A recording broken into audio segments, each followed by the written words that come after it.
Yes, ना? हाँ sir. Okay, sir. Thank you, sir. Okay, again, good evening to all of you, sir. अच्छा देखो, corporate law या फिर कंपनीज एक्ट 2013, जिस भी नाम से बोलो मतलब एक ही होता है। तो आज ना एक बड़ा इम्पोर्टेंट टॉपिक में बात करूंगा। इवन इसके ऊपर ना लास्ट वीक एक क्लास हुआ था, जैसे जिसमें हम लोग कंपनी मीटिंग के बारे में बात की थी। तो जिन लोगों का लास्ट वीक का क्लास मिस है, मैं आज उन लोगों को बैकअप शेयर कर दूंगा। प्लीज एक बार कर लीजिएगा, क्योंकि कनेक्टेड टॉपिक है तो बहुत सुविधा होगा। लेकिन आज का क्लास एकदम ट्रांसपेरेंटली समझ में आएगा, इतना बिल्कुल सर। अच्छा, कंपनी लॉ का दो हिस्सा है सर। एक हम लोग ना, मेरा क्लास का दो टाइप्स ऑफ सिस्टम है। एक में बेसिक्स अलग से मैंने बेसिक्स ऑफ कंपनी लॉ का एक अलग डिस्कशन चलता है, जहां पर एकदम कंपनी लॉ का एकदम बेस से हर चीज की, कंपनी कैसे बनता है, कंपनी कितना तरह का होता है, इसके बारे में एक डिस्कशन करता हूँ।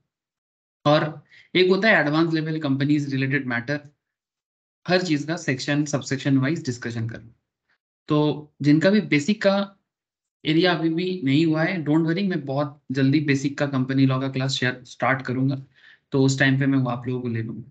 लेकिन ये जो आज का जो टॉपिक है, आ, मुझे नहीं लगता किसी को भी कोई दिक्कत होगा, उल्टा बहुत अच्छा समझ में आएगा और बहुत ही प्रैक्टिकल टॉपिक है। Practical topic in the sense कि आप लोगों में से हर कोई मार्केट के बारे में सुने होंगे। Market in the sense share market. हाँ सर, सुने भी होंगे और शायद फॉलो भी करते होंगे। आजकल काफी कॉन्शियसनेस है शेयर मार्केट के बारे में, पहले से काफी ज्यादा कॉन्शियसनेस बढ़ गया है लोगों के अंदर। शेयर मार्केट एक हवा है बहुत। तो शायद लोग सिर्फ शेयर मार्केट में पैसा कमाने के लिए जाते हैं, पर मार्केट में शेयर के पीछे का मूवमेंट या फिर उसके पीछे लॉ का कहानी शायद उतना नहीं जानता। बट जानना चाहिए। लेकिन क्या है ना, हर कोई आप लोग जैसे सीए में नहीं बनता है, यही प्रॉब्लम है। सबको पैसा कमाना चाहिए, लेकिन शेयर में पैसा लगा के कंपनी का ग्रोथ में पैसा कमाना है, पर ग्रोथ क्यों होता है इसको जानने के लिए जो मेहनत करना है वो नहीं करना है। ठीक है, हर कोई नहीं करेगा, क्योंकि मेहनत करने से बहुत लोग सर थोड़ा सा पीछे ही हट जाते हैं। जब भी बात मेहनत का हो, 10 कदम पीछे हो जाएगा ज्यादातर। लेकिन फिर भी एक बात मैं हमेशा मानता हूँ, whether you want to be chartered accountant और not, but you must have a knowledge like a chartered accountant. ये मेरा पर्सनल मानना है। और मैं मानता हूँ कि हर किसी को इन्वेस्टमेंट फील्ड में सीए में जैसा नॉलेज बिल्कुल बिल्ड करना चाहिए। स्पेशली अगर आप अपना, क्योंकि ultimately at the end of the day, चाहे आप किसी भी बैकग्राउंड से हो, आपको अपना फाइनेंशियल मैटर हैंडल करना होता है। तो नॉलेज तो सबको चाहिए, छोड़ो सर वो अलग मैटर है। लेकिन आज का जो डिस्कशन है, ये क्यों इतना मैं प्रैक्टिकल बोल रहा हूँ, इसीलिए मैं आपको थोड़ा सा ये सब किस्से कहानी में उलझा रहा हूँ। चलो मैं आपको पॉइंट पे लेके आता हूँ, एकदम टू दी पॉइंट बात करूंगा। मेरा आदत है सर थोड़ा घुमा फिरा के बोलने का, बट सर घुमा फिरा के कितना भी बोलूं मतलब वही होता है। मैं बोलता है ना, सीधा नाक दिखा दो सर, घुमा के दिखा के क्या होगा। ये देखो सर, ये मैं आपको एकदम ओरिजिनल डेटा में लेके आया। एक्चुअली आप लोग जो किताब में पढ़ते हो ना सर, वो किताब में लीगल बातें लिखा हुआ है। लेकिन मैं आप लोगों को ये बताना चाहता हूँ बार बार कि जो भी आप किताबों में पढ़ते हो, उसका रियल लाइफ एप्लीकेशन कहाँ है। ये मेरा हमेशा से ऑब्जेक्टिव रहा है कि ऐसा ना हो कि पढ़ाई कुछ कर रहे हैं और जिंदगी से उसका रिश्ता नाता बहुत दूर का है, समझ में ही नहीं आता। मैंने कुछ ऐसा हो जाएगा ना बात, कि मैं पढ़ रहा हूँ कि इलेक्ट्रिसिटी जनरेट कैसे होता है। I know how to generate electricity, मैंने I know the definitions, but मुझे इलेक्ट्रिसिटी जनरेट करना नहीं आता। मुझे पता है कि कंप्यूटर क्या होता है, मुझे डेफिनेशन पता है, बट मुझे कंप्यूटर बनाना नहीं आता। ठीक है, ये इंडियन स्टूडेंट का हालत है सर आज के डेट में। ठीक है और वेरी फ्यू जो थोड़ा सा बोलते हैं कि मैं आईआईटी में चांस मिले, सिर्फ उनको आता है। बट मेरा कहने का मतलब ये नहीं था कि मैं इंडियन स्टूडेंट्स को खराब नहीं बोल रहा हूँ, मैं भी एक इंडियन स्टूडेंट ही था, अभी भी किसी ना किसी तरह से स्टूडेंट हूँ। हाँ, टीचर हूँ ऑब्वियसली एक लेवल में, लेकिन मैं भी पढ़ाई करता हूँ, तो मैं भी किसी ना किसी एंगल से किसी ना किसी के स्टूडेंट तो जरूर हूँ सर। सो मैं कहना ये चाहता हूँ कि जो भी पढ़ेंगे उसका रियल लाइफ एप्लीकेशन को जानना बहुत जरूरी है। इसीलिए मैं आपको हमेशा एप्लीकेशंस पे ज्यादा ध्यान देने के लिए बोलता हूँ, ताकि आप लोग बैकग्राउंड समझ जाओ। ये देखो सर, मैंने यहाँ पर स्टार्टिंग में ही एनएससी का, नेशनल स्टॉक एक्सचेंज के साइड में इसलिए आ गया क्योंकि मैं आपको शेयर होल्डर मीटिंग्स के बारे में बता रहा था। अच्छा, मैं क्यों ये सब बता रहा हूँ, क्योंकि मैं आज जो टॉपिक आपको पढ़ाऊंगा ना, वो कंपनी लॉ में मैनेजमेंट एडमिनिस्ट्रेशन के नाम से भी जाना जाता है, एज वेल एज इसका और एक नाम है सर, इसको ना कंपनी मीटिंग के अंदर पढ़ाया जाता है। क्या नाम पे पढ़ाया जाता है सर? Company meeting. तो मैं एक्चुअली आज आपको कंपनी मीटिंग के बारे में बात करूंगा कि ये जो कंपनी मीटिंग करता है ना, अच्छा कंपनी मीटिंग क्यों करता है सर? कंपनी मीटिंग करता है अपने बिजनेस के फ्यूचर के लिए। अच्छा, किसके साथ मीटिंग करता है सर? शेयर होल्डर के साथ मीटिंग करता है। सर कौन होता है शेयर होल्डर?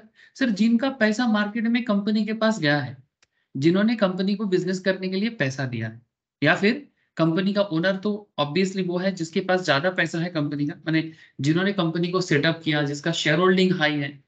इनके साथ साथ जो भी कंपनी में पैसा इन्वेस्ट किया है, जिनको हम शेयर होल्डर कहते हैं, वो हर किसी के साथ कंपनी मीटिंग करेगा।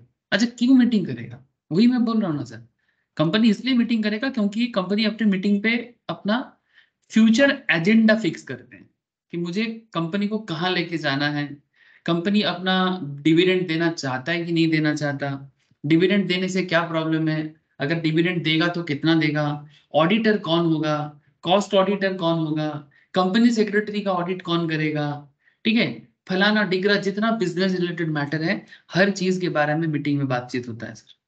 और मीटिंग करना मैंडेटरी भी है, मीटिंग करना मैंडेटरी भी है, सेक्शन 96 के हिसाब से मीटिंग मैंडेटरी है। तो मैं आपको एक्चुअली देखो, आप लोग एग्जाम पर्पज में अगर मैं बात करूँ, it's a very important topic for chartered, for CMA as well as CS, सबके लिए इंपॉर्टेंट टॉपिक है ये कंपनी मीटिंग्स, यानी एग्जाम पर्पज में। और रियल लाइफ में भी बड़ा काम का चीज है। जो लोग शेयर मार्केट में इन्वेस्टमेंट करता है ना सर, वो लोग ना, माने वो क्या बोलते हैं सर, बांग्लाते একটা কথা বলে চাতক পাখির মতো। চাতক পাখি মানে एक वर्ड है बंगाली में, सबको शायद नहीं पता। माने एक एकदम ना वेट करता है कि कब मीटिंग में क्या डिस्कशन करेगा कंपनी का मालिक, ठीक है, क्योंकि मीटिंग का डिस्कशन पे शेयर का ग्रोथ डिपेंड करता है। कंपनी अगर मीटिंग में पॉजिटिव बात करता है तो शेयर में उसका इम्पैक्ट पड़ता है, कंपनी अगर नेगेटिव बात करेगा ना तो उसका इम्पैक्ट शेयर में नेगेटिव पड़ता है। तो जिनको मीटिंग समझ में आता है, वो बिल्कुल ये चीज के बारे में खबर रखता है। जिनको पता ही नहीं कंपनी चलता कैसे है, उनको ये खबर नहीं मिलेगा। वो तो मार्केट जब बढ़ जाएगा उसके बाद पैसा लगाएगा, और फिर बोलेगा देखो मार्केट से मैं, मेरा पैसा लॉस हो गया। चलो that's a different thing. But मैं आपको एक्चुअली ये जो मीटिंग्स है इसी के बारे में बात करूंगा। ऐसे तो मीटिंग का दो पॉपुलर नाम है सर, एक है सर एजीएम और दूसरा है ईजीएम। ठीक है, जो आज का मेन डिस्कशन है, one is called AGM, another is called EGM. तो ऑब्वियसली जो मेन मीटिंग है उसे हम लोग एजीएम कहते हैं। क्या कहते हैं sir? AGM, annual general meeting. ठीक है, तो एनुअल जनरल मीटिंग के बारे में सेक्शन 96 बात करता है। और sir extra ordinary general meeting भी होता है, एक्स्ट्रा ऑर्डिनरी जनरल मीटिंग। ठीक है, एक्स्ट्रा ऑर्डिनरी जनरल, ये सेक्शन 100 में बोला गया है। ठीक है, सेक्शन 100 में बोला गया है। Now question is that sir AGM और ईजीएम में फर्क क्या है? सर वही तो सीखना है, obviously this is the main. But इतना मैं आपको सिंपल तरीके से बता सकता हूँ कि एकदम नॉर्मल आम आदमी के भाषा में, लेमैन के लैंग्वेज में, कि जो बात एजीएम में हो नहीं पाता उसके लिए ईजीएम होता है। सिंपल बात। अगर नॉर्मल जो शेड्यूल्ड मीटिंग है एजीएम, उसमें अगर कोई बात नहीं हो पाता है, या फिर इमरजेंसी में कोई बात करना है अपने शेयर होल्डर के साथ, मानो रिलायंस में मुकेश अंबानी, या फिर अदानी में गौतम अदानी, एग्जांपल दे रहा हूं सर अंडरस्टैंडिंग के लिए। रिलायंस में मुकेश अंबानी जो चेयरमैन है कंपनी का, या फिर अदानी में मानो गौतम अदानी, इनको अपने शेयर होल्डर को कुछ बताना है, अपने बोर्ड के साथ कुछ डिस्कशन करना है।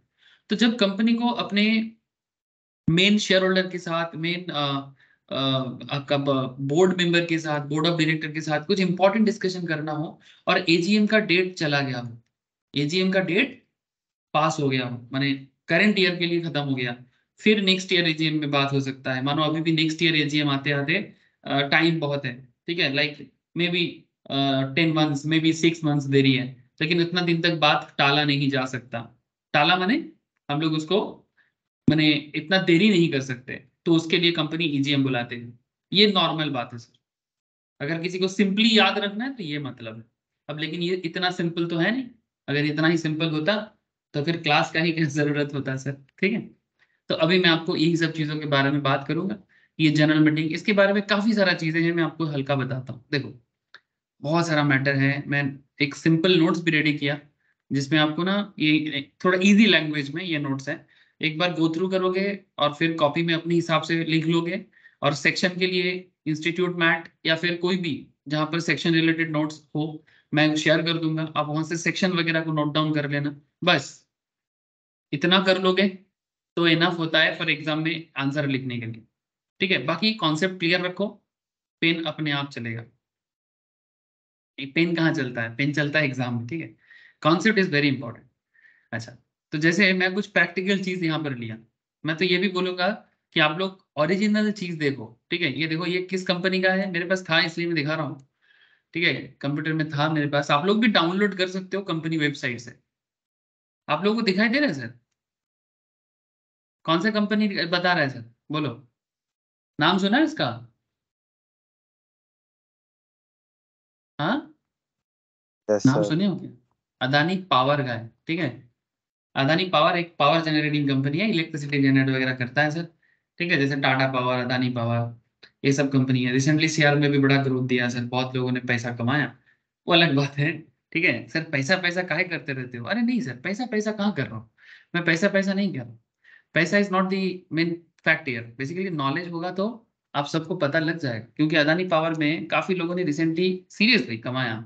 ठीक है, मैं दिखाता हूँ, ये देखो, अभी 535 चल रहा है ना, वो तो आज थोड़ा सा करेक्शन हुआ है। ये देखो सर, मैं 1 मंथ पुराना डेटा दिखा रहा हूँ। इवन मैंने बेसिकली नवंबर के एंड में स्टॉक मार्केट क्लास में बात चल रहा था, तब 390 ऐसा चल रहा था, और एक परफेक्शन बना था मैंने ट्रेड लेने के लिए, तो मैं बोला था चुपचाप आंख बंद करके खरीद लो। ठीक है, तो जिनने भी लिया सर, बढ़िया मजा में है एकदम। ठीक है, अभी देख सकते हो 1 महीने में शेयर का दाम 150-200 में चला गया। रीजन था, तभी मैं बोला था, कोई तुक्काबाजी नहीं था। ठीक है, हाँ थोड़ा ज्यादा चला गया वो अलग बात है, लेकिन मैं सोचा था एटलीस्ट 60-70 का ग्रोथ तो दे ही देगा, लेकिन उससे ज्यादा दे दिया, 150 दे दिया। चलो अच्छा है, जिसने पा लिया बहुत अच्छा है। लेकिन सर खेल क्या है? खेल मतलब, चलो आपको बताता हूँ खेल क्या है, मैं बताता हूँ। बेसिकली हमें ना लॉ समझना है। अभी सब चीजों तो फाइनेंशियल मैटर है, लेकिन ये लॉ भी फाइनेंशियल मैटर को डेवलप करने के लिए ही है। आपको मैं नोटिस दिखाता हूँ। नोटिस किस चीज का नोटिस, ये भी लॉ में पढ़ाया जाता है। ये मैंने लास्ट क्लास में पढ़ाया था सर। नोटिस क्या होता है, जिन लोग लास्ट क्लास किए थे उनको जरूर पता है कि कंपनी नोटिस क्या होता है। लास्ट वीक का जो कंपनी लॉ का क्लास मैंने स्टार्ट किया था, उसमें उसमें मैंने नोटिस के बारे में बताया था कि नोटिस क्या होता है, नोटिस भेजने का क्या प्रोसीडियर्स है, सारा बात करके रखा है सर। मैं भेज दूंगा बैकअप क्लासेस, जिनका मिस है भेज दूंगा। फिलहाल देखो, ओरिजिनल नोटिस है, एकदम ओरिजिनल, कोई किताब का चीज नहीं है, वास्तव का चीज है। Notice is here bye given that 26th AGM, 26 number का एजीएम का नोटिस भेजा जा रहा है। 26th annual general meeting of the members of Adani power limited will be held on Wednesday. कब होगा, हो रहा है सर, वेडनेसडे को हो रहा था। अच्छा, ये पुराना है, लास्ट ईयर का है।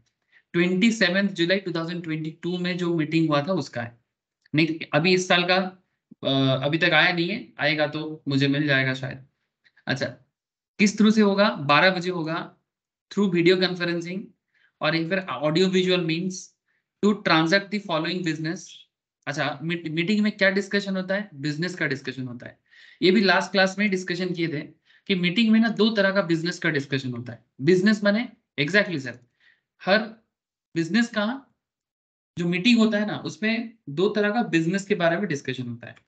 एक बिजनेस का नाम होता है सर ऑर्डिनरी, ये भी लास्ट क्लास का डिस्कशन था। जो लोग लास्ट क्लास नहीं किए उनको लग रहा है सर लास्ट क्लास तो कर लेना चाहिए था, कोई बात नहीं सर, मैं तो बता रहा हूँ आपको, आप सुनो फिर बाद में बैकअप से एक बार देखना। ऑर्डिनरी बिजनेस और एक होता है sir special business, point to be noted. हाँ, ये मैंने लास्ट क्लास में बताया था, ordinary business and special business. Sir ordinary business क्या होता है, ये इसके बारे में भी मैं बात किया था सर। ऑर्डिनरी बिजनेस माने अड्डा होता है सर, अड्डा।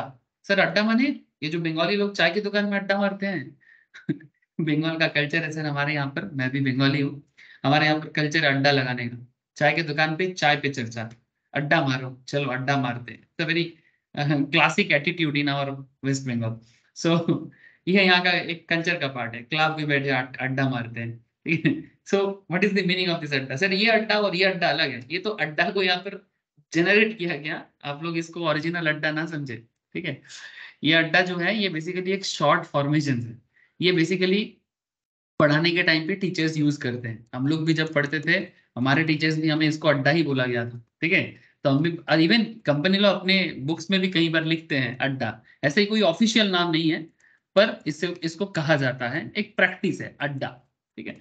सो ऑर्डिनरी बिजनेस माने अड्डा। देखो यहाँ पर लिखता है, अदानी लिखता है कि अपने हेड ऑफिस में, हेड ऑफिस माने रजिस्टर्ड ऑफिस में, Adani corporate house, Shanti Gram near Vaishno Devi circle, SG highway, Khodiyar, Ahmedabad. ये एड्रेस है सर। एड्रेस जरूरी होता है क्योंकि रजिस्टर्ड ऑफिस में ही होता है नॉर्मली कंपनी का मीटिंग। अगर रजिस्टर्ड ऑफिस में नहीं होगा तो फिर जहां पर होगा कंपनी के, उसको नोटिस में बताना पड़ेगा कि कहाँ कर रहे हैं। तो कंपनी अपने मीटिंग में ना ऑर्डिनरी बिजनेस का डिस्कशन करते हैं। तो नॉर्मली ऑर्डिनरी बिजनेस में अड्डा का डिस्कशन होता है, जिसमें बेसिकली अकाउंट्स के बारे में चर्चा होता है। अकाउंट्स के बारे में मैंने हर साल बिजनेस जो अकाउंट मैंने जो अकाउंटिंग रिपोर्ट होता है ना, उसको डिस्क्लोज करते हैं, ठीक है। डिस्क्लोजर ऑफ अकाउंट्स, ये सब डोंट वरी, सब नोट्स में दिया है। ये तो जस्ट मैं आपको दिखा रहा हूँ, डिस्क्लोजर ऑफ अकाउंट्स, ठीक है। डिस्क्लोजर ऑफ अकाउंट्स, अकाउंट्स को सबके सामने खोलेगा कि भाई 2021-22 में कंपनी का क्या सिचुएशन था, ठीक है। कंपनी का पीएल, कंपनी का बैलेंस शीट, कंपनी का कैश फ्लो स्टेटमेंट, पूरा फाइनेंशियल स्टेटमेंट का डिस्कशन होगा, डिस्क्लोजर ऑफ अकाउंट्स, ठीक है। ये बिजनेस, ये ऑर्डिनरी बिजनेस है, यानी एक रेगुलर कॉन्सेप्ट है। हर साल कंपनी को चर्चा करना पड़ता है अपने शेयर होल्डर के साथ, अपने अपने मेंबर्स के साथ। अब फिर कंपनी डिविडेंड के बारे में बात करता है, ठीक है। ये देखो यहाँ पर क्या बोलता है, audited financial statement of the company for the financial year 31 March 2022 together with the reports of board of directors and auditors thereof, ठीक है। ये डिस्कशन होगा। Audited consolidated financial statement of the company for the financial year ended 31st month together with the report of auditors thereon। ये एक ordinary business का discussion था कि company अपने फाइनेंशियल स्टेटमेंट को चर्चा करना चाहता है जो ऑलरेडी ऑडिट हो चुका है, माने चार्टर्ड अकाउंटेंट जो ऑडिट करते हैं उन्होंने ऑलरेडी इसको ऑडिट कर दिया है, ठीक है। माने जो बाहर के हैं, कंपनी का चार्टर्ड नहीं सर, एक्सटर्नल चार्टर्ड अकाउंटेंट जिनका फार्म है, जो कंपनी जिनको अपॉइंट किया था, कंपनी ने अपॉइंट करता है चार्टर्ड अकाउंटेंट को, वो आके ऑडिट करता है, ठीक है। अच्छा, to appoint a director in place of mister Gautam S Adani, Gautam Adani की जगह रोटेशन पे किसी और को डायरेक्टर की जगह में लिया जाएगा, who retires bye rotation and being eligible offers himself for reappointment. माने जैसे आजकल क्रिकेट में चल रहा है, राहुल द्रविड़ इंडिया का हेड कोच है, ठीक है। तो ऐसा आवाज आ रहा है, मुझे अभी तक फाइनल खबर नहीं मिला कि वो हेड कोच है, लेकिन जब किसी का टाइम खत्म हो जाता है ना सर, टाइम खत्म माने जो टाइम माने परमानेंट नहीं रहे बाबा, माने एक क्या बोलते हैं कॉन्ट्रैक्ट पीरियड होता है कि भाई 5 साल के लिए आप कंपनी का डायरेक्टर हो। वैसे ही क्रिकेट में भी चल रहा है, बीसीसीआई ने राहुल द्रविड़ को 5 साल के लिए इंडिया का कोच बनाया है। अब 5 साल खत्म हो गया इस वर्ल्ड कप के बाद, अब राहुल द्रविड़ अपने आप को ऑफर कर सकता है कि यस, मैं रेडी हूं, अगर मुझे वापस बीसीसीआई सिलेक्ट करता है तो मैं अगेन कोचिंग कराने के लिए रेडी हूँ, ठीक है। तो वो अपने आप को रीऑफर कर सकता है, तो eligible offer himself for reappointment.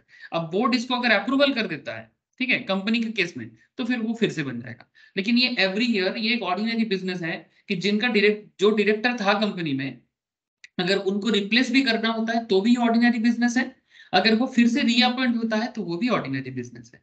तो इस तरह का, तो ए फॉर हो गया। मैं आपको 4 पॉइंट है ना, अड्डा के अंदर 4 पॉइंट आता है। पहला ए है अकाउंट्स डिक्लेरेशन के बारे में, सेकंड डी है डिविडेंड के बारे में, थर्ड डी है डायरेक्टर के बारे में, और लास्ट डी है सर ऑडिटर के बारे में। लास्ट डी है ऑडिटर के बारे में, कि किसको कंपनी का ऑडिटर बनाया जाएगा, ऑडिटर किसको बनाया जाएगा और उसका रेमुनरेशन क्या होगा। माने ऑडिटर माने स्टैट्यूटरी ऑडिटर। कौन सा ऑडिटर सर? स्टैट्यूटरी, माने जो चार्टर्ड अकाउंटेंट ऑडिट करते हैं उनके बारे में। उनको ऑडिटर कब बनाया जाएगा, माने ऑडिटर कैसे बनाया जाएगा, या फिर उनका क्या रेमुनरेशन होगा। ये देखो यहाँ पर ये भी लिखता है, to consider and thought approve appointment of messrs SRBC and company LLP, माने लिमिटेड लायबिलिटी पार्टनरशिप फॉर्म है ये। आजकल यही सब ज्यादातर होता है, ऐसे नॉर्मल पार्टनरशिप बिजनेस आजकल उतना नहीं होता है, बड़े केस में एलएलपी होता है। It's a new type of partnership business, 2008 में आया है। इनको कंपनी की तरह ही इनका कैरेक्टर होता है, it's limited liability partnership business. मैं पढ़ाऊंगा सर, एलएलपी एक्ट भी पढ़ाया जाएगा, डोंट वरी। ये देखो, ये चार्टर्ड अकाउंटेंट्स है as the statutory auditor of the company for a second term के लिए for 5 years, and to pass with और without modifications following resolutions as ordinary resolutions. तो ये जितना चर्चा अदानी यहाँ पर बोल रहा है ना, ये इसका ऑर्डिनरी बिजनेस है। अच्छा, ये कहां पर डिस्कशन होगा? एजीएम में डिस्कशन होगा, एजीएम में डिस्कशन होगा। देखो, आप किताब से पढ़ो, मैं आपको डॉक्यूमेंट से पढ़ा रहा हूँ, किताब भी पढ़ाऊंगा, देखो।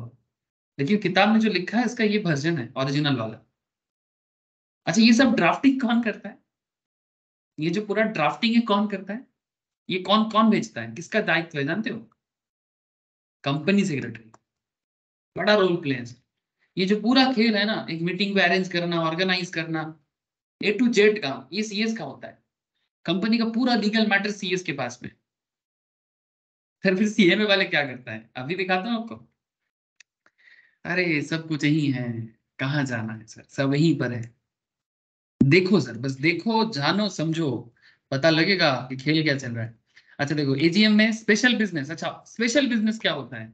सर स्पेशल बिजनेस के बारे में कहीं पर कुछ बोला नहीं है कि व्हाट इज स्पेशल बिजनेस। ये बात मैं पहले भी क्लास में बोल चुका हूँ बार बार। स्पेशल बिजनेस के बारे में लॉ में कहीं पर भी नहीं बोला कि भाई ये बिजनेस स्पेशल बिजनेस है। इतना समझ लो कि जो ऑर्डिनरी नहीं है वही स्पेशल है। जो बिजनेस अड्डा के अंदर नहीं आता, जैसे अड्डा में क्या क्या है, मैं फिर से बता रहा हूं आपको। अड्डा माने, आप लोग बोलोगे फर्स्ट है अड्डा में क्या क्या आता है? चलो एक एक करके प्लीज मुझे थोड़ा सा बताओ, देखते हैं कौन कितना कंसंट्रेशन देके सुन रहे हैं। पहला ए माने क्या होगा सर? पहला ए में बोलो, चुप क्यों हो? ऑर्डिनरी बिजनेस में फर्स्ट डे क्या होता है? एनीवन कुछ तो बोलो सर। इतना चुप चुप रहोगे तो फिर मुझे लगेगा कि समझ में नहीं आ रहा है। अगर नहीं समझ में आ रहा है फिर भी बोलो क्या समझ में नहीं आ रहा है। अभी तो बताया कि ऑर्डिनरी बिजनेस माने अड्डा। अड्डा का पहला ये क्या होता है सर? अकाउंट डिस्क्लोज करना, डिस्क्लोजर ऑफ अकाउंट्स भी कहते हैं। डी का मतलब क्या है sir? Declaration of dividend. Dividend क्या होता है सर? फिर कंपनी अपना प्रॉफिट का पार्ट डिविडेंड के रूप में देता है। ठीक है, उसे कहते हैं डिक्लेरेशन ऑफ डिविडेंड। तो डिविडेंड देगा कि नहीं देगा उसका चर्चा करता है। थर्ड डी का मतलब क्या है? डायरेक्टर के बारे में बोले ना, ये देखो गौतम अदानी डायरेक्टर था, वो अपना रोटेशन में चेंज होगा, तो उसमें बोलते हैं अपॉइंटमेंट ऑफ डायरेक्टर। ठीक है, appointment of director in place of retiring one. ठीक है, appointment of director in place of retiring one, जो रिटायर कर रहे हैं उनकी जगह में नया डायरेक्टर आएगा। हो सकता है कि उन्हीं को रीअपॉइंट किया जाए, दैट इज ऑल्सो ओके। ठीक है, अपॉइंटमेंट ऑफ डायरेक्टर। और लास्ट टाइम में क्या आता है सर? लास्ट टाइम में आता है sir appointment of auditor. Appointment of auditor. सिर्फ लिखने का जरूरत इसलिए नहीं है, मैं रफली इसलिए लिख रहा हूँ क्योंकि ये सारा नोट्स में दिया हुआ है। मैंने प्रीवियस डे की क्लास में बता चुका हूँ आपको। प्रीवियस क्लास में ये सब बात हो चुका है और उसको नोट्स में सुंदर करके दिया हुआ है। तो आपको अभी लिखने का जरूरत नहीं है, आप चाहो तो रफली लिख सकते हो पढ़ते पढ़ते, लेकिन কারেন্টলি নট নিডেড। এই বোঝা যাচ্ছে কি যাচ্ছে না সবাই? সবাই सबको मेरा आवाज आ रहा है कि नहीं आ रहा है? प्लीज टेल मी सर, क्या सबको मेरा हाँ आवाज आ सर। रहा है? हाँ दर्द समझ में हाँ नहीं सर। आया या माथा के ऊपर से जा रहा है? सर थोड़ा थोड़ा ऊपर से जा रहा है बट समझ लेंगे। कोई बात नहीं सर, थोड़ा थोड़ा क्या, इतना भी कोई टफ चीज नहीं बता रहा हूँ यार, एकदम सिंपल सिंपल चीजें हैं। ठीक है, कोई बात नहीं। अगर कुछ टर्म्स में प्रॉब्लम हो रहा है, मैं basic of company law start करूंगा तो वहां पर वो टर्म्स याद समझ में आ जाएगा। जिन लोग अभी तक बेसिक्स ऑफ कंपनी लॉ नहीं पढ़ा है ना, उनको थोड़ा टर्म्स में दिक्कत में भी हो सकता है। मैं बेसिक्स ऑफ कंपनी लॉ का क्लास स्टार्ट करूंगा, वहां से आप लोगों को मैं कवर कर दूंगा। उसमें क्या होगा, आपका टर्म्स का आइडिया हो जाएगा कि अच्छा ये सब टर्म्स यूज होता है कंपनी लॉ में। ठीक है, सो जस्ट इतना सा बात है, बाकी दिक्कत होने का कोई जगह नहीं है। अच्छा स्पेशल बिजनेस के बारे में जो मैं बोल रहा था, स्पेशल बिजनेस क्या है कि जो ऑर्डिनरी नहीं है। जो मैं अड्डा बोला, अड्डा छोड़ के सारे चीज स्पेशल है।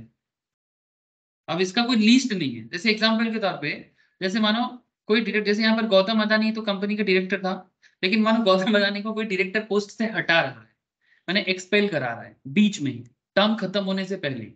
तो अगर टर्म खत्म होने से पहले आप किसी को हटाते हो या फिर टर्म खत्म होने से पहले ऑडिटर को निकालते हो, तो वो कोई ऑर्डिनरी मैटर नहीं है। कॉमन सेंस लगाओ। ठीक है, किसी का टर्म खत्म नहीं हुआ और बीच में से आप कंपनी का मीटिंग करके आप उनको हटाना चाहते हो, मे भी कुछ प्रॉब्लम हुआ होगा, कोई डुप्लीकेसी हुआ होगा, कुछ इश्यूज हो रहा है, मे भी कंपनी का कोई बिजनेस इश्यूज हो रहा है, लीडरशिप इश्यूज हो रहा है। तो कंपनी क्या बोलेगा, मीटिंग बुलाओ, डायरेक्टर का आइडिया सही नहीं लग रहा है, मीटिंग करके शेयर होल्डर डायरेक्टर को चेंज कर सकता है। But that's a special business, that's a special business. तो यहाँ पर भी कुछ ऐसे बोला है to consider an if thought fit. अच्छा यहाँ पर कुछ क्या बोला है sir, to consider an if thought fit to ratify the remuneration of the cost auditor. जैसे सीएमए वाले होते हैं ना सर, ये कंपनी में कॉस्ट ऑडिट करते हैं। क्या करते हैं सर, कॉस्ट ऑडिट करते हैं, मैंने कंपनी का पूरा कॉस्टिंग चीज देखते हैं, तो उसमें उनका मैंने उसको रेटिफाई करेगा, रेटिफाई मैंने रीअप्रूव करेगा, ठीक है, और उनका रेम्यूनरेशन को फिक्स करेगा, ठीक है, अप्रूवल मिलेगा उनको और उसको रेम्यूनरेशन दिया जाएगा, चेंज किया जा सकता है। Appointed by board of directors of the company for the financial year 22-23 and to pass without modification the following resolutions. और उसके बाद रिजोल्यूशंस का बाद दिया है कि किस तरह से हो रहा है as per section 148 something something. अब उतना डिटेल्स में मैं अभी नहीं जा रहा हूँ, बाद में आप लोग धीरे धीरे पढ़ना चालू कर दोगे। मैंने ये जो क्लास कर रहे हो ना, क्लास करने के बाद देखना जैसे आप लोगों का पूरा कंपनी लॉ कंप्लीट हो जाएगा, मैं इतना ही मेरा उम्मीद है कि कंपनी लॉ कंप्लीट होने के बाद रियल लाइफ में कंपनी रिपोर्ट जैसे होता है ना, वो सारा चीज रीड करने का पूरा दम आप लोगों में आ जाए, बस यही इच्छा है। ये इच्छा पूरा हो जाए तो मैंने एग्जाम का नैया तो चुटकी में पार हो। और हाँ सर, क्योंकि एग्जाम का नैया में सिर्फ नॉलेज नहीं, साथ में लिखने का भी आदत चाहिए। उसके लिए मेरा जो मैं जो बीच बीच में मॉक टेस्ट लेता रहूंगा, आप लोग बस मॉक टेस्ट देते रहिए, ठीक है। अगर आप लोग मॉक टेस्ट देते रहेंगे तो एग्जाम के लिए बिल्कुल रेडी हो जाएंगे। बस इतना सा काम करना है, ज्यादा लोड नहीं लेना है, कीप इट सिंपल, ठीक है। बस अपना जितना देना है पढ़ाई में दे दो। ये देखो सर, कौन सा कॉस्ट फॉर्म है उसका भी नाम दिया है यहाँ पर, Mrs Kiran J Mehta and company cost accountants, ठीक है। देखो फॉर्म का रजिस्ट्रेशन नंबर भी दे दिया। इनको कॉस्ट ऑडिटर के रूप में कंपनी में लिया जा रहा है। समझ में आ रहा है सर, ठीक है। अच्छा यहाँ पर और भी चीजें हैं, मैं अभी इतना डिटेल्स में नहीं जा रहा हूँ सर, ये सारा बात लॉ रिलेटेड ही है, बट हर चीज में अभी बात नहीं कर सकता क्योंकि ये कंपनी का एक पूरा नोटिस है सर, ठीक है। इसको पढ़ूंगा मैंने पूरा कंपनी लॉ ही हो जाएगा, लेकिन सारा बात आपको अभी समझ में नहीं आएगा। जितना जरूरत है, रेलिवेंसी है, मैं उतना बता रहा हूँ। अच्छा और एक बात, जैसे कि आपको और एक रिस्पॉन्सिबिलिटी पता होना चाहिए, क्योंकि आप में से काफी लोग क्या है ना, सीएस भी एक साथ करने का सोचते हैं या फिर करते हैं, तो आपको पता होना चाहिए। ये देखो दीपक एस पांड्या कौन है, सीएस। ये जो पूरा खेल है यही करते हैं, ये पूरा खेल यही करते हैं, मैंने पूरा ड्राफ्टिंग का काम कंपनी सेक्रेटरी का है। सब समझ पा रहे हो सर, एक चीज एक जगह में क्या किस तरह से तीन तीन रोल प्ले हो रहा है। काफी लोग सवाल करते हैं कि सर ये सीए में, चार्टर्ड अकाउंटेंसी में, कंपनी सेक्रेटरी में, कॉस्ट अकाउंटिंग में फर्क क्या है। सर काम का फर्क है, बस इतना, नॉलेज में ज्यादा फर्क नहीं है, काम का फर्क है, ऑथोरिटी का फर्क है, ठीक है, ऑथोरिटी का फर्क है, वर्क कल्चर डिफरेंट हो जाता है, दैट्स इट। ओके ओके, समझ गए ना सर, हल्का आइडिया तो मिल गया होगा। तो ये कंपनी का नोटिस है, ठीक है, जो कंपनी भेज रहा है कि भाई हम एजीएम करेंगे और एजीएम में ये सब बातें करेंगे, ठीक है। अच्छा आपको एक चीज बताओ, जैसे मानो, जैसे अगर आपको मैं शेयर मार्केट के बारे में बता रहा था स्टार्टिंग में, आपको लग रहा है कि सर लॉ का क्लास है कि शेयर मार्केट का क्लास है। बुद्धू, काफी स्टूडेंट ऐसे सोचते हैं कि आप लोगों को बुद्धू नहीं बोल रहा हूँ, ठीक है, मैं बुद्धू बोल रहा हूँ कि काफी लोगों को लगता है कि कंपनी लॉ के साथ शेयर का क्या कनेक्शन, बहुत जोर का कनेक्शन है। कल अगर मार्केट में खबर आ जाए ना सर, कल अगर मार्केट में ये खबर फैल जाए कि गौतम अदानी को डायरेक्टर पोस्ट से हटाया जा रहा है, कैन यू बिलीव कि अदानी पावर का शेयर का क्या हालत होगा। हाँ ये ना ब्लड निकलेगा कंपनी के शेयर से। गौतम अदानी बेसिकली कंपनी का प्रोमोटर है।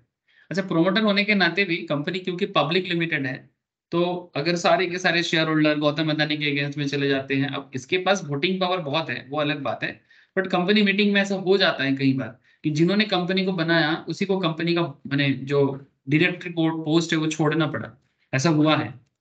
जैसे एग्जाम्पल के लिए मैं आपको बताता हूँ, आप लोगों को पता है फ्लिपकार्ट किसने बनाया, फ्लिपकार्ट किसने बनाया, आइडिया है आप लोगों को। फ्लिपकार्ट बनाया है दो भाई ने, दो दो फ्रेंड ने सर, एक का नाम है बिनी बंसल, दूसरे का नाम है सचिन बंसल, ठीक है। ये जो विनी बंसल, लेकिन फ्लिपकार्ट स्टॉक मार्केट में लिस्टेड नहीं है सर, स्टॉक मार्केट में लिस्टेड नहीं है, पब्लिक लिमिटेड नहीं है। स्टॉक मार्केट में अगर कोई कंपनी लिस्टेड नहीं है इसका मतलब वो पब्लिक लिमिटेड नहीं है, ठीक है, वो प्राइवेट है, वो प्राइवेट है, या फिर वो गवर्नमेंट लेवल में फंक्शन कर सकता है। कई गवर्नमेंट कंपनीज भी हैं जो पब्लिक लिस्टेड नहीं है, मैंने स्टॉक मार्केट में नहीं है। छोड़ो, मैं उसके बारे में बेसिक्स में बात कर लूंगा, लेकिन फिलहाल आप देखो ये जो फ्लिपकार्ट है, फ्लिपकार्ट एक प्राइवेट कंपनी है। इसमें सबसे ज्यादा शेयर होल्डिंग किसका है, इसमें सबसे ज्यादा शेयर होल्डिंग है आपका वॉलमार्ट का, 78% अप्रॉक्स, और भी ज्यादा हो गया, ये देखो चेंज होता रहता है थोड़ा थोड़ा। 80% शेयर होल्डिंग वॉलमार्ट का। फिर बाकी दुनिया के और भी बड़े बड़े इन्वेस्टमेंट कंपनी, किसी का 5.3%, किसी का 4.1। लेकिन ये देखो बिनी बंसल, ये वन ऑफ द प्रोमोटर है सर, मैंने जिन्होंने कंपनी को बिल्ड किया था। सचिन, ये देखो सचिन बंसल, वो यहाँ पर इसको नहीं, सचिन नहीं है, सचिन आउट हो गया। सचिन अभी ग्रुप में ही नहीं है, सचिन कंप्लीटली छोड़ दिया इसको, मैंने फ्लिपकार्ट को ही छोड़ दिया। बिनी स्टिल देयर। दोनों बंसल है बट दे आर नॉट भाई, they are not brothers, they are friend. ठीक है, दोनों आईआईटी ग्रेजुएट्स हैं, दोनों फ्रेंड हैं, चलो वो अलग बात है। लेकिन बिनी बंसल का 2.4% स्टेक है। तो ऐसा हुआ कि इसका जो डायरेक्टर का पोस्ट है, बनाया किसने, बिनी और सचिन ने। पर वॉलमार्ट आने के बाद ना इनका पूरा बोर्ड का पूरा थिंक प्रोसेस ही बदल गया, और बिनी और सचिन को बेसिकली बोर्ड से ही हटना पड़ा, बोर्ड से ही हटना पड़ा। बिनी आज भी ओनर है, आज भी उसका स्टेक है, पर वो बोर्ड का टॉप मेंबर जो था वो नहीं है, वो नहीं है। समझ रहे हो सर? तो आप समझ रहे हो, कुछ भी हो सकता है। अगर एक कंपनी शेयर मार्केट में होता हाँ तो बात अलग होता, लेकिन अभी भी ये प्राइवेट लेवल में डील करता है।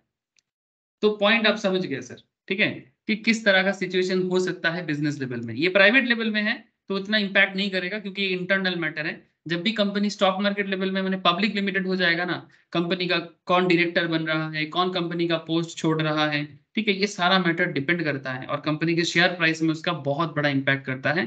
क्योंकि जब लोग किसी के बिजनेस में पैसा लगाते हैं ना, तो ऑब्वियस बात है, चाहे हम लोग जैसे ही नहीं, बड़े बड़े इन्वेस्टर पैसा लगाते हैं, बड़े बड़े government companies, financial institutional investors, बड़े बड़े म्यूचुअल फंड कंपनीज, जब किसी बिजनेस में पैसा इन्वेस्ट करेगा ना सर, कैपिटल इन्वेस्ट करेगा ना, तो वो ऑब्वियसली उस बिजनेस का कौन उसका एडमिनिस्ट्रेशन है, कौन उसका डायरेक्टर है, कौन उसका प्रोमोटर है, वो चेक करता है।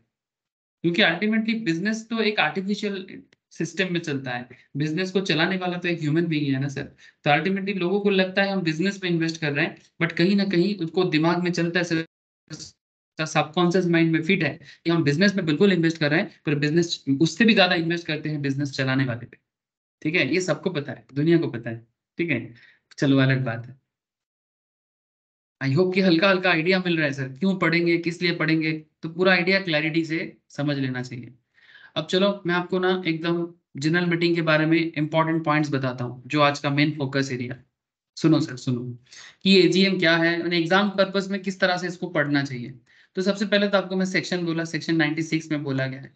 तो व्हाट इज एजीएम, एकदम बेसिक क्वेश्चन, एकदम बेसिक क्वेश्चन। जैसे मीटिंग इस तरह से होता है, एक इमेज भी मुझे मिला था तो मैंने इसको दिया, इट्स लाइक अ कंपनी, लग रहा है कि भाई हाँ एक मीटिंग चल रहा है ना, एक लग रहा है ना मीटिंग चल रहा है, बढ़िया लग रहा है सर, मुझे इमेज बड़ा पसंद आया। तो आप भी जरा देखिए। अब मैं यहाँ पर कुछ इंपॉर्टेंट क्वेश्चन दिया, जैसे पॉइंट्स दिया, एजीएम क्या है, सिंपल लैंग्वेज में है, किसी को प्रॉब्लम नहीं होना चाहिए, एकदम बड़ा simple language. AGM is held to have an interaction between the management and the share holders. Company के मैनेजमेंट के साथ शेयर होल्डर का मीटिंग। द कंपनीज एक्ट 2013, ये जो करंट कंपनी लॉ है ना सर, इसको कौन देखता है, एक बड़ा क्वेश्चन है सर। कौन कंपनीज एक्ट को चलाता है? सर इसके लिए गवर्नमेंट है, गवर्नमेंट ये एक्ट को चलाते हैं सर। कौन सा गवर्नमेंट का कौन सा डिपार्टमेंट है, दिखा देता हूँ आपको। सर एक डिपार्टमेंट है गवर्नमेंट का, जिसका नाम है ministry of corporate affairs, mca.government.in। आगे जाके जब आप लोग कंपनी का काम करोगे ना, कंपनी फाइलिंग रिलेटेड, ये सारा खेल इसके थ्रू से होगा। किसके थ्रू से होगा? मिनिस्ट्री ऑफ कंपनी अफेयर्स के थ्रू से। ये मिनिस्ट्री ऑफ कंपनी अफेयर्स कोई छोटा मोटा ऑर्गेनाइजेशन नहीं है रे बाबा, ये गवर्नमेंट ऑफ इंडिया का मिनिस्ट्री ऑफ कॉर्पोरेट अफेयर्स है। मैंने इंडिया में जितना कंपनी चलता है, चाहे प्राइवेट हो या पब्लिक, हर कंपनी का हिसाब किताब इनके पास होते हैं। मैंने बेसिकली इनके रैडर में ही रहना पड़ता है। आप जो भी करोगे इनके रैडर में रह के करोगे। आप यहाँ पर एक्ट्स एंड रूल्स में क्लिक करोगे तो आपको पता लग जाएगा कि कौन सा नियम ministry of corporate affairs handle करते हैं। There are lots of act is there, but one of the very important corporate law, या फिर आप इस नाम से बोलो कंपनीज एक्ट 2013। सर ये 2013 से पहले भी कुछ था क्या? हाँ सर, इससे पहले एक नाम था 1956, हम लोग पढ़ते थे सर। मैंने उस टाइम पे लॉ बना था, लेकिन इतना चेंजेस हुआ कि बाद में लॉ का नाम ही चेंज करना पड़ा, और उसका न्यू नाम पड़ा सर 2013 एक्ट। ठीक है, लेकिन not just companies act, LLP is also there, ये भी आप लोगों को बहुत अच्छे से पढ़ाई करना पड़ता है। ठीक है, अच्छा, इंसॉल्वेंसी एंड बैंक्रप्सी किसी किसी का ये टॉपिक भी है सर, फाइनल लेवल में पढ़ना पड़ता है, कंपनी सेक्रेटरी को भी, चार्टर्ड को भी। इंसॉल्वेंसी एंड बैंक्रप्सी कोड कहते हैं, कोड का मतलब भी एक्ट ही होता है। डोंट वरी, एक्स्ट्रा प्रेशर मत लो, बस आपको मैं बता रहा हूँ ये टॉपिक दोनों आप लोगों का बड़ा इंपॉर्टेंट टॉपिक है, ये तो पढ़ना ही है। और ये तो कंपनीज एक्ट के ऊपर स्पेशल पूरा फोकस भी है, सीएस में एज वेल एज चार्टर्ड में। कंपनी कॉस्ट अकाउंटिंग में कंपनीज एक्ट का बहुत डेप्थ में नहीं गया है, पर ऊपर ऊपर बहुत कुछ बोला है, ऊपर ऊपर बहुत कुछ बोला है। इवन एग्जाम में इंटरमीडिएट लेवल में भी कंपनीज एक्ट से काफी अच्छा क्वेश्चन पूछता है, मैंने अप्रोक्स 40-50 मार्क्स पूछ लेते हैं, ठीक है। अच्छा, competition act, this is also very important act, ये भी मिनिस्ट्री ऑफ कॉर्पोरेट अफेयर्स के अंडर में चलता है। ये भी आप लोगों को पढ़ना पड़ता है, या तो फाइनल में या तो इंटर में। Partnership act 1932, chartered accountants act, जो जो लोग चार्टर्ड पढ़ रहे हो उनको पता है कि चार्टर्ड अकाउंटेंसी का एक्ट है सर, ठीक है, 1949। इसके अलावा company secretaries act 1980, companies cost and working accountant माने सीएमए, उसका भी देखो, ये भी लिखा है देखो 1959। तो आप लोगों का तीनों इंस्टीट्यूट का एक्ट भी इसी के अंदर में आता है। ये जो तीन इंस्टीट्यूट है ना, चार्टर्ड अकाउंटेंट्स, कॉस्ट अकाउंटेंट्स माने CMA and company secretary CS, तीनों एक्ट भी मिनिस्ट्री ऑफ कॉर्पोरेट अफेयर्स का ही माने बेसिकली रैडर में होता है। इसके अलावा और भी छोटा मोटा और भी एक्ट है, like society registration act, companies donation to national funds act. Basically पूरा देश में बिजनेस को डेवलप करने के लिए जो जरूरी एक्ट है वो मिनिस्ट्री ऑफ कॉर्पोरेट अफेयर्स देखते हैं। इवन सारा लीगल काम, फॉर्मेलिटीज, कंप्लायंस, फॉर्म सबमिट करना, each and everything is from this site, इसी इसके सर्वर से ही होगा, यहीं पर है। ये देखो एमसीए सर्विस देख रहे हैं ना, इस एमसीए सर्विस के थ्रू से आपको कंपनी का नाम रजिस्टर करना है, डायरेक्टर आइडेंटिफिकेशन नंबर लेना है, डीएससी सर्विस सिग्नेचर लेना है डायरेक्टर का, माने उसको डायरेक्टर माने सिग्नेचर को बेसिकली सर्टिफाई करवाना है, अपना पार्टनरशिप फॉर्म को रजिस्टर करवाना है, कंपनी को रजिस्टर करना है। ये देखो कंपनी सर्विस, कंपनी ई फाइलिंग, कंपनी का इनकॉर्पोरेशन करना है, ठीक है, इनकॉर्पोरेट करना माने कंपनी को बिल्ड करना, ठीक है। हर तरह का काम इजी के थ्रू से होता है, मैं दिखाऊंगा ये कंपनी लॉ के क्लास में। मैं जहां जहां जो जो टॉपिक आएगा मैं दिखाता जाऊंगा प्रैक्टिकली किस तरह से होता है। बाकी जब आप लोग कंपनी किसी ना किसी चार्टर्ड फर्म में, कॉस्ट फर्म में या कंपनी सेक्रेटरी फर्म में कुछ दिनों के लिए थोड़ा सा ट्रेनिंग लोगे ना, बस प्रैक्टिस हो जाएगा। किसी के भी अंडर पे, कोई रिलेशन में भी कोई हो उसके अंडर पे कर सकते हो, या फिर कोई किसी के भी अंडर पे कुछ दिनों के लिए काम करोगे। मैं दिखा देता हूँ क्लास में, सब कुछ बता देता हूँ, बाकी थोड़ा सा प्रैक्टिस और आगे आगे एग्जाम पास, और फिर बन जाओगे एक्सपर्ट्स। प्रोसेस है, फॉलो करना चाहिए सर। ओके सर, पढ़ाओ। हाँ सर, पढ़ाई तो रहे, कर क्या रहे, पढ़ा नहीं रहे तो क्या कर रहे हैं। Okay, the annual general meeting is held to have interaction between the management and the shareholders of the company. The Companies Act 2013 makes it compulsory to hold an AGM to discuss the yearly results. मैं आपको पहले ही सुना रहा था, ये जो अदानी का report पढ़ के नहीं सुना रहा, अदानी नोटिस भेज रहा है अपने शेयर होल्डर को कि भाई लोग आ जाओ। अगर सलमान खान के स्टाइल में बोला जाए, भाई लोग आ जाओ, भाई लोग डिस्कस करेंगे, ठीक है, तो वैसा ही बात हो जाएगा। जैसे सलमान खान के लोग क्या बोलते हैं, भाईजान बोलते हैं, वैसा ही कंपनी भी अपने शेयर होल्डर को भाई लोग बोल के बुला लेगा, आ जाओ हम लोग को डिस्कस करना है। क्या डिस्कस करना है? बिजनेस के बारे में, और क्या, बिजनेस का भूत वर्तमान भविष्य, भूत वर्तमान भविष्य समझते हो ना, माने अतीत माने भूत, ठीक है, वर्तमान माने प्रेजेंट, ओके, एंड भविष्य माने future, that is the main thing. तो क्या लगता है माने और क्या डिस्कशन कर लेगा, और कुछ है क्या बात करने के लिए? देखो, तो companies act 2013 makes it compulsory to hold an AGM. Companies act 2013 क्या कहता है कि भाई कंपनी चला रहे हो तो मीटिंग करना है। जैसे एक गाना था सलमान खान का, एक मूवी है सर, आज पता नहीं सलमान खान क्यों याद आ रहा है, मैं इतना फैन नहीं हूं उनका, फिर भी एक मूवी था, बोलते दुनिया में आए हो तो लब कर लो, ठीक है। तो कंपनीज के लिए एक गाना याद आ गया। क्या गाना है सर? सर मैं जो गाना बोलता हूँ आप लोग उसको पर्सनली मत लेना, and don't take it as slang, only for your remembering purpose, nothing more than that, ठीक है। सलमान खान का गाना याद करना और कंपनीज एक्ट को याद करना इस तरह से कि दुनिया में आए हो तो, कंपनी बनाए हो तो एजीएम कर लो, समझ रहे सर, कंपनी बनाया हो तो एजीएम कर लो, ऐसे करके गाना बना सकते हो आप लोग, ठीक है, कि कंपनी बनाए हो तो एजीएम कर लो, इस तरह से। तो companies act 2013 makes it compulsory to hold an AGM meeting to discuss the yearly results, auditors appointment and so on. मैं ऑलरेडी आपको बता दिया, ठीक है। A company should follow the procedures under the Companies Act 2013 to conduct the AGM। Procedure follow करना है, दिखाते हैं क्या प्रोसीडियर्स है, सब नोट के अंदर दिया हुआ है सर। अच्छा, companies record to hold an AGM, हर कंपनी को करना है, बट एक्सेप्ट कुछ कंपनीज है जिनको नहीं करना है। जैसे क्या कहता है sir, all companies except 1% company. अब सवाल उठते सर कितना तरह का कंपनी होता है। सर इन सिंपल याद रखो, प्राइवेट कंपनी, पब्लिक कंपनी, ठीक है, एंड 1% कंपनी। पहले इन सिंपल याद रखो, ये 3 तरह का कंपनी होता है। एक प्राइवेट होता है, एक पब्लिक होता है, एक ओपीसी होता है। सर ओपीसी क्या हो? सर ओपीसी भी टाइप ऑफ प्राइवेट है, बट आजकल ना 2013 एक्ट में ये बेसिक्स का बात है sir, basics of company law में इसके बारे में मैं बात बहुत ज्यादा करता हूँ। बट इतना जान लो, याद करने के लिए बोल देता हूँ या फिर समझा देता हूँ अभी, कि एक बंदा भी एक कंपनी बना सकता है। ये सिस्टम पहले कभी नहीं। 2013 एक्ट में गवर्नमेंट ने इंडियन बिजनेस को डेवलप करने के लिए सबसे बड़ी बात, ईज ऑफ डूइंग बिजनेस।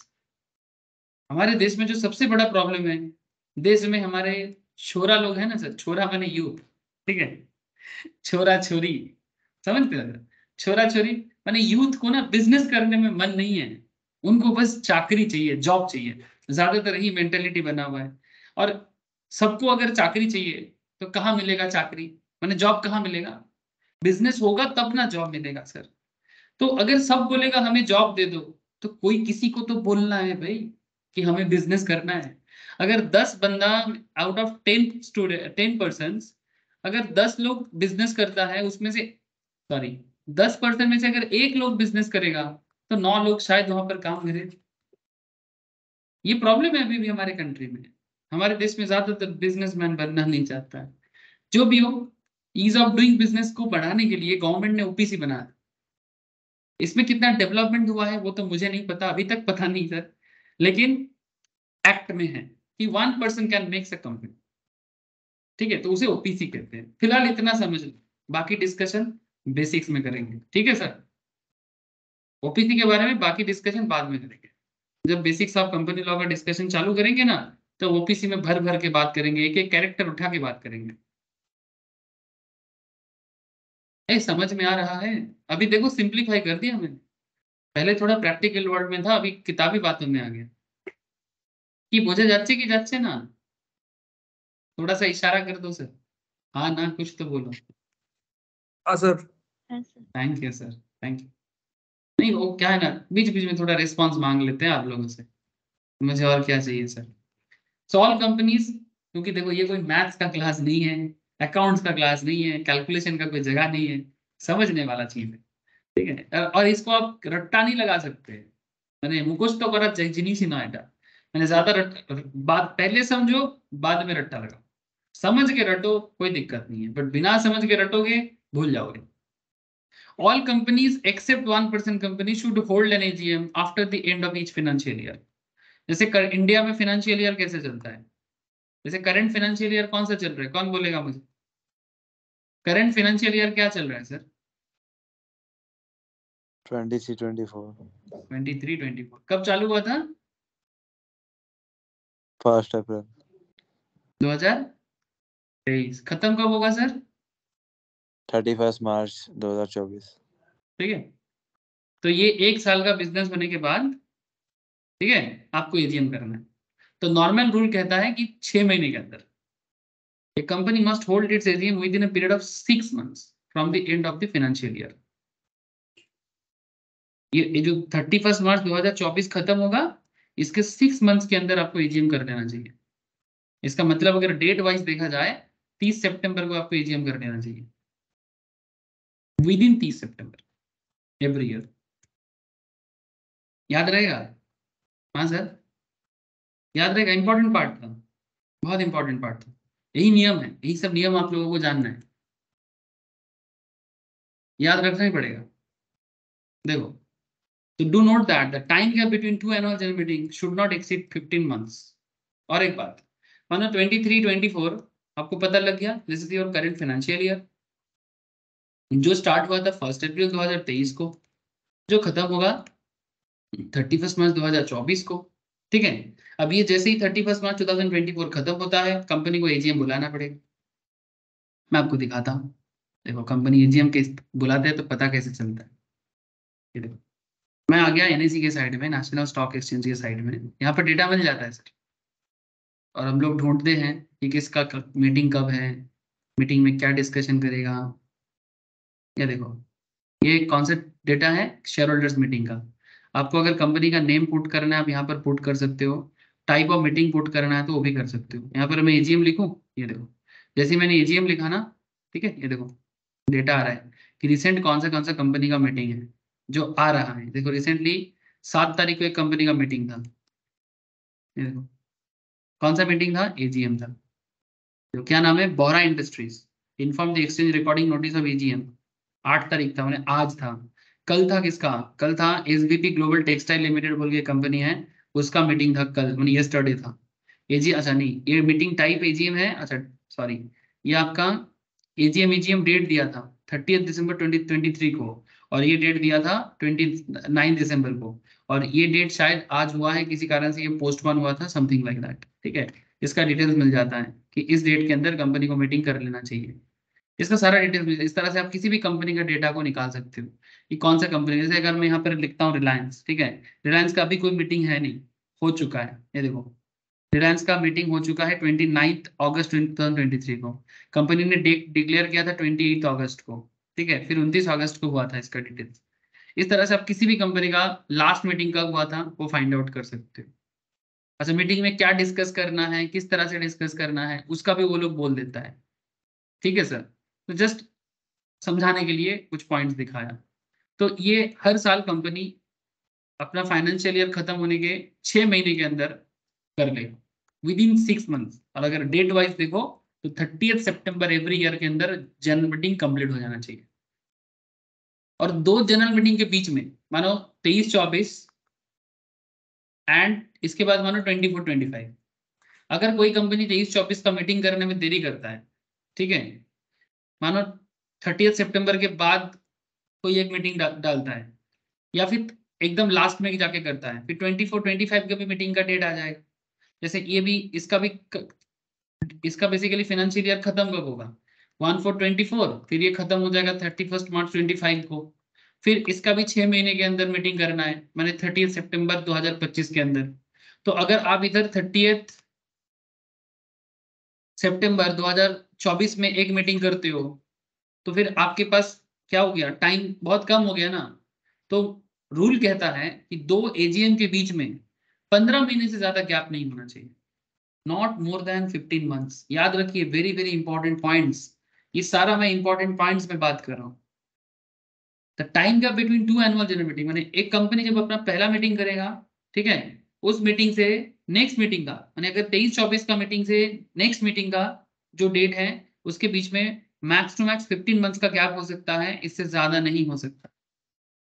अगर होगा तो फिर रीजन बताना पड़ेगा। अगर रीजन वैलिड ना हुआ तो पेनल्टी है, फाइन है, बहुत कुछ है। समझे कि नहीं सर? हेलो, समझे कि नहीं, इतना मुझे बताओ। हाँ सर, समझ गए। हाँ sir. Very very basic rule sir, very basic rule. Company को ये सब क्यों करना पड़ता है, क्योंकि भाई आप लोगों का पैसा लेके काम करते हो, आपको टाइम पे बताना पड़ेगा, क्योंकि इतना लोगों का भरोसा है आपके ऊपर। ठीक है, बात पैसे का नहीं है, बात एक नियम का है, एक सिस्टम का है, देश का है। तो देश ऐसे थोड़ी ना चलेगा कि मेरी मर्जी, ऐसा थोड़ी होता है कि मेरा कंपनी है, मैं कब मीटिंग करूंगा मुझे पता है, ऐसा थोड़ी होता है। देश एक सिस्टम पे चलता है। जिस देश में लॉ एंड ऑर्डर ठीक नहीं है, वो देश कैसे आगे बढ़ेगा? हर बात पे मेरी मर्जी करेंगे तो फिर देश को आगे बढ़ाना मुश्किल है। हर कोई अपना अपना नियम लेके बैठ जाएगा, मुश्किल हो जाएगा सर, चाहे कंपनी हो या किसी और भी मैटर। इसलिए देश को चलाने के लिए एक पुख्ता नियम होना चाहिए, और इस नियम का पालन भी होना चाहिए, मैंने एग्जीक्यूशन ऑफ दैट लॉ। ऐसे हमारे देश में लॉ अच्छा अच्छा है, बट एग्जीक्यूशन बड़ा खराब है अभी तक। पहले से बेहतर हो रहा है, पर और टाइम लगेगा। Another very very important part, sir मैं आपको जो मीटिंग का टाइम के बारे में बोल रहा था, वो एग्जिस्टिंग बिजनेस के लिए बोल रहा था। एग्जिस्टिंग माने जो बिजनेस ऑलरेडी पुराना हो चुका है, पुराना माने एटलीस्ट 1 ईयर ओल्ड हो चुका है।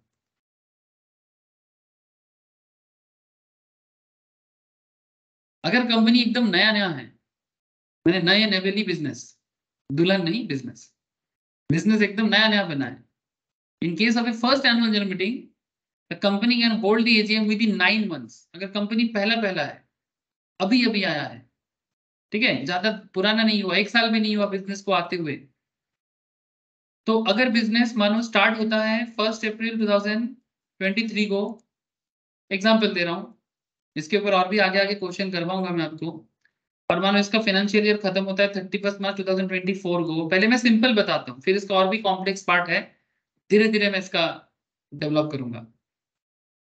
तो ये डेट कब खत्म हुआ?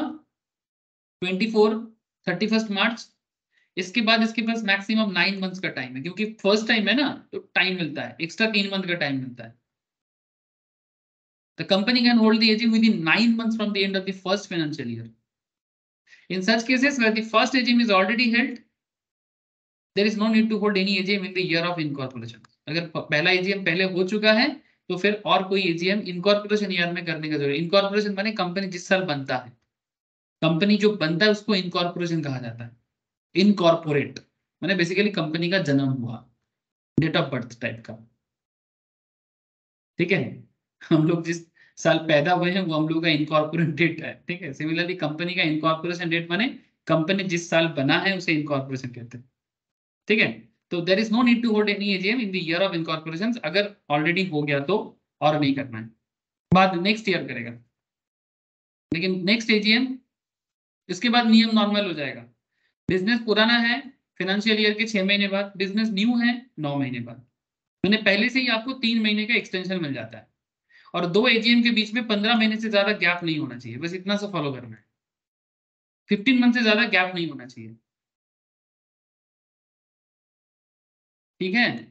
इतना याद रखो, बाकी और भी टफ क्वेश्चन करवाऊंगा, पहले इतना तो याद रखना पड़ेगा सर, क्योंकि एजीएम से काफी क्वेश्चंस पूछते हैं डेट के ऊपर। प्लीज मुझे इतना बताओ, ये 6 months 9 months एंड 15 डेज का 15 months का केस क्लियर है? एवरीबॉडी प्लीज बोलो सर। हाँ sir. Okay okay sir. Sir अभी एजीएम का प्रोसीडियर क्या है? Procedure to hold an AGM, यानी किस तरीके से एजीएम को करना चाहिए, क्या सिस्टम है? चलो फटाफट बोलते हैं, ज्यादा टाइम नहीं लेंगे सर। ये सब इंपॉर्टेंट पॉइंट्स है, लिख लिख के घर पे प्रैक्टिस करना, अपनी कॉपी में अपना खुद का नोट बनाना। मेरा नोट है आपका नोट बनेगा, ठीक है सर। जो आपका वही हमारा नहीं है, ऐसा नहीं है। आप जैसे जैसे लिख के प्रैक्टिस करोगे वैसे वैसे आपका याद मेमोरी बढ़ेगा, शार्प होगा। आपका इंजीनियर आप खुद बनोगे सर, आपका इंजीनियरिंग कोई और नहीं कर सकता। आप अपने आप को जैसे डेवलप करोगे, दुनिया आपको उसी तरह से याद करेगी। The company must give a clear 21 days notice, ठीक है। कंपनी मीटिंग करने से पहले एकदम चुपचाप 21 दिन का क्लियर नोटिस देगा। सर क्लियर माने जिस दिन बेचता है और जिस दिन रिसीव करता है, वो दोनों डेट को छोड़ के। मैंने आज अगर मैं नोटिस डिस्पैच कर रहा हूँ और जिस दिन नोटिस रिसीव करेगा मेंबर, उसके बीच में एकदम क्लियरली 21 दिन का गैप होना चाहिए। ये प्रीवियस क्लास में भी इसके बारे में डिस्कस हुआ था। तो company must give a clear 21 days notice to its member for calling the AGM. The notice should mention the place. Notice में क्या लिखा रहता है, मैं आपको ऑलरेडी अदानी के नोटिस में दिखाया था। देखो फैक्ट देखो, मैं क्यों आप लोगों को इस तरह का चीज दिखाता रहता हूँ। मैंने बहुत लोग सोचेगा सर ये सब देख के क्या होगा, है ना, मन में चल सकता है कि ये देख के हमारा क्या होगा। अरे ये देखो, मैं आपको नोटिस में क्या होता है वो अगर आप पढ़ लेते हो एक बार रियल में कि एक ओरिजिनल नोटिस कैसा होता है, तो फिर आपको नहीं लगता कि चीजें बड़ा आसान हो जाता है। फिर किताब का पढ़ाई और रियल लाइफ सिचुएशंस में ज्यादा डिफरेंस नहीं रहता है। बस ये जो डिफरेंस बना हुआ है ना, इसको कम कर, किताब में जो लिखा हुआ है और वास्तव में जो हो रहा है, इसका बीच का जो गैप है इसको कम करना। बस इतना मैं कहना चाहता हूँ। तो ओरिजिनल डॉक्यूमेंट्स जो पढ़ना, उसको पढ़ने का आदत बनाओ, ठीक है। अभी से फील करो बन गए हैं चार्टर्ड अकाउंटेंट, बन गए हैं कॉस्ट अकाउंटेंट, ठीक है, बन गए हैं कंपनी सेक्रेटरी, हमको आता है, हमको मुझे पढ़ना है। अरे एक वीडियो देख रहा था, ये आप लोग जानते होंगे, बड़ा फेमस है, मोटिवेशनल स्पीकर, क्या नाम है उनका, यूट्यूब में वायरल हुआ था, बोलो ना सर, बिजनेस के बारे में बोलता है, बड़ा बिजनेस, क्या नाम है उनका, मैं नाम थोड़ा भूल जाता हूँ सर, बड़ा बिजनेस बनाने का आइडिया देते हैं। हाँ हाँ बोलो, विवेक बिंद्रा, हाँ विवेक बिंद्रा। तो विवेक बिंद्रा जी का एक वीडियो चल रहा था, उसमें एक बच्चा आया था गुजरात से, ठीक है, तो आप लोग, आई डोंट नो आप लोग सुने होंगे, नहीं मैंने उसको सुना, तो उसमें बच्चा 12 साल का बच्चा है, 12 ईयर्स का बच्चा, कहता है कि उसको पूछा गया, मैंने वो पूछा नहीं, ऐसे ही वो बोला कि उसको ना, वो पूछता है कि 2 लाख को 2 करोड़ कैसे बनाया जाए, how to make 2 lakh, how to increase 2 lakh to 2 crore, ठीक है, 12 साल का बच्चा। तो विवेक इंद्रा पूछता है कि भाई तुम अभी तक क्या किए हो, बच्चे उम्र ही क्या है तुम्हारा, मतलब 12 ईयर्स, तो उसका नाम कुछ है, कोई क्या, तिलक कुछ नाम है उसका, और दिखाते ऐसे तिलक करके दिखाते, तिलक, हाँ। तो बोलते उसका पापा रहता है LIC एजेंट है, ठीक है, बोलते मेरा पापा LIC एजेंट है, तो मैं भी उनके साथ रह रह के थोड़ा सा सीखा हूँ, और मैं भी कुछ अप्रोक्स 2 लाख का LIC सेल कर चुका हूँ, जिसमें से 40-50 हजार मुझे मिला है, और कुछ और भी इस तरह से करते करते मेरे पास 1 लाख 2 लाख जमा हुआ है। 12 साल का बच्चा कहता है।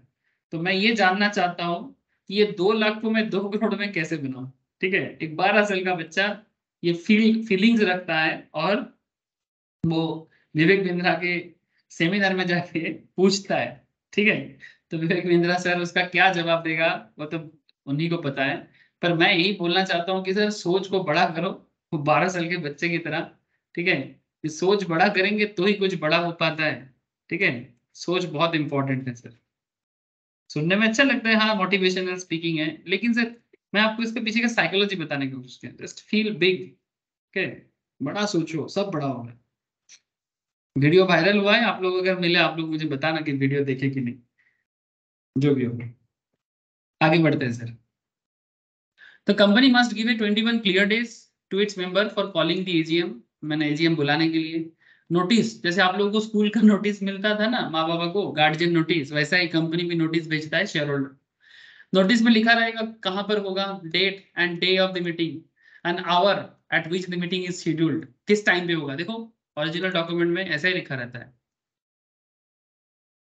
कहाँ गया भाई, अभी तो था, ये देखो, ये देखो, notice is hereby given to 26th AGM, the member of Adani Power Limited, held on 27 जुलाई 12 बजे, वीडियो कॉन्फ्रेंसिंग में होगा, कहाँ होगा, रजिस्टर्ड ऑफिस में होगा, कहाँ है registered office, Adani corporate house, Shanti Gram near Vaishno Devi. मैं तभी पढ़ रहा था, तभी कुछ देर पहले मैं इसको रीड नहीं कर रहा, क्यों रीड कर रहा, क्योंकि ये इंपॉर्टेंट है, ये लॉ है, ये जो लिखा ना, कोई बोलेगा सर मैं अगर आप रजिस्टर्ड ऑफिस एड्रेस नहीं दूंगा तो क्या होगा, तो इलीगल हो जाएगा, अगर मैं रजिस्टर्ड ऑफिस एड्रेस नहीं दूंगा तो इलीगल हो जाएगा, नोटिस ही इलीगल हो जाएगा, एज पर कंपनीज एक्ट, ये कंपनीज एक्ट को अनफॉलो करना हो जाएगा, और जो कि लॉ के खिलाफ है, और इसके अगेंस्ट में, आपके अगेंस्ट में केस किया जाएगा, आपके अगेंस्ट बने, अगर आप कंपनी सेक्रेटरी हो, या फिर एनी अदर मेंबर जो कंपनी में पावर होल्ड करते हो उस काम को करने के लिए, एनी अदर ऑफिसर्स, वो लायबल हो जाएंगे। The date of the meeting and the hour at which the meeting is scheduled. The notice should also mention the business to be conducted. कौन सा बिजनेस होगा, बिजनेस माने वही मैं आपको बोले ना, एक होता है ऑर्डिनरी बिजनेस, कंपनी अपना अकाउंट्स डिस्कस करेगा, कंपनी अपना डायरेक्टर के बारे में बातचीत करेगा कि ये था, इसको लाना है, ठीक है, रीअपॉइंट होगा कि न्यूली कोई आएगा, ऑडिटर कौन होगा, उनका रेम्यूनरेशन क्या होगा, एंड कंपनी डिविडेंड देगा कि नहीं देगा। डिविडेंड माने कंपनी ना अपने प्रॉफिट का हिस्सा अपने शेयर होल्डर को शेयर करता है, तो उसके बारे में बात करेगा। कभी कभी देता है, कभी नहीं देता है, डिपेंड करता है बिजनेस टू बिजनेस, वो भी एक अलग डिस्कशन है कि कौन सा कंपनी डिविडेंड देता है, कौन सा कंपनी नहीं देता है, वो एक फाइनेंशियल डिस्कशन है। इवन आप लोगों को भी मैं डिविडेंड के बारे में लॉ पढ़ाऊंगा, उसके ऊपर बाकायदा एक पूरा लीगल चैप्टर है कि डिविडेंड देना कैसे चाहिए, डिविडेंड देने का क्या नियम है, आगे चर्चा होगा। अच्छा, एक company should send the notice of the AGM, to किसको किसको भेजेगा? All members of the company including their legal representatives of a deceased member and assignee of an insolvent member. हर किसी को जाएगा। लीगल रिप्रेजेंटेटिव माने जो, हाँ बोलो सर। तो पाठा हाँ আরেকবার বল, শুনতে পাচ্ছি না। আমি কথাটা কেটে যাচ্ছে একদম, মানে তো কথাটা মানে ক্লিয়ারলি আমি শুনতে পাচ্ছি না, মেবি নেটওয়ার্ক ইস্যুস হচ্ছে। হোয়াটসঅ্যাপ করবি? হোয়াটসঅ্যাপ করলে আমি আনসার কোশ্চেনটা পেয়ে যাবো। তোর কথাটা কেটে যাচ্ছে।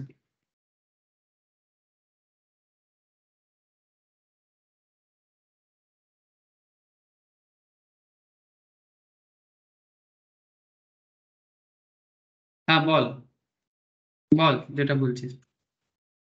বলছি স্যার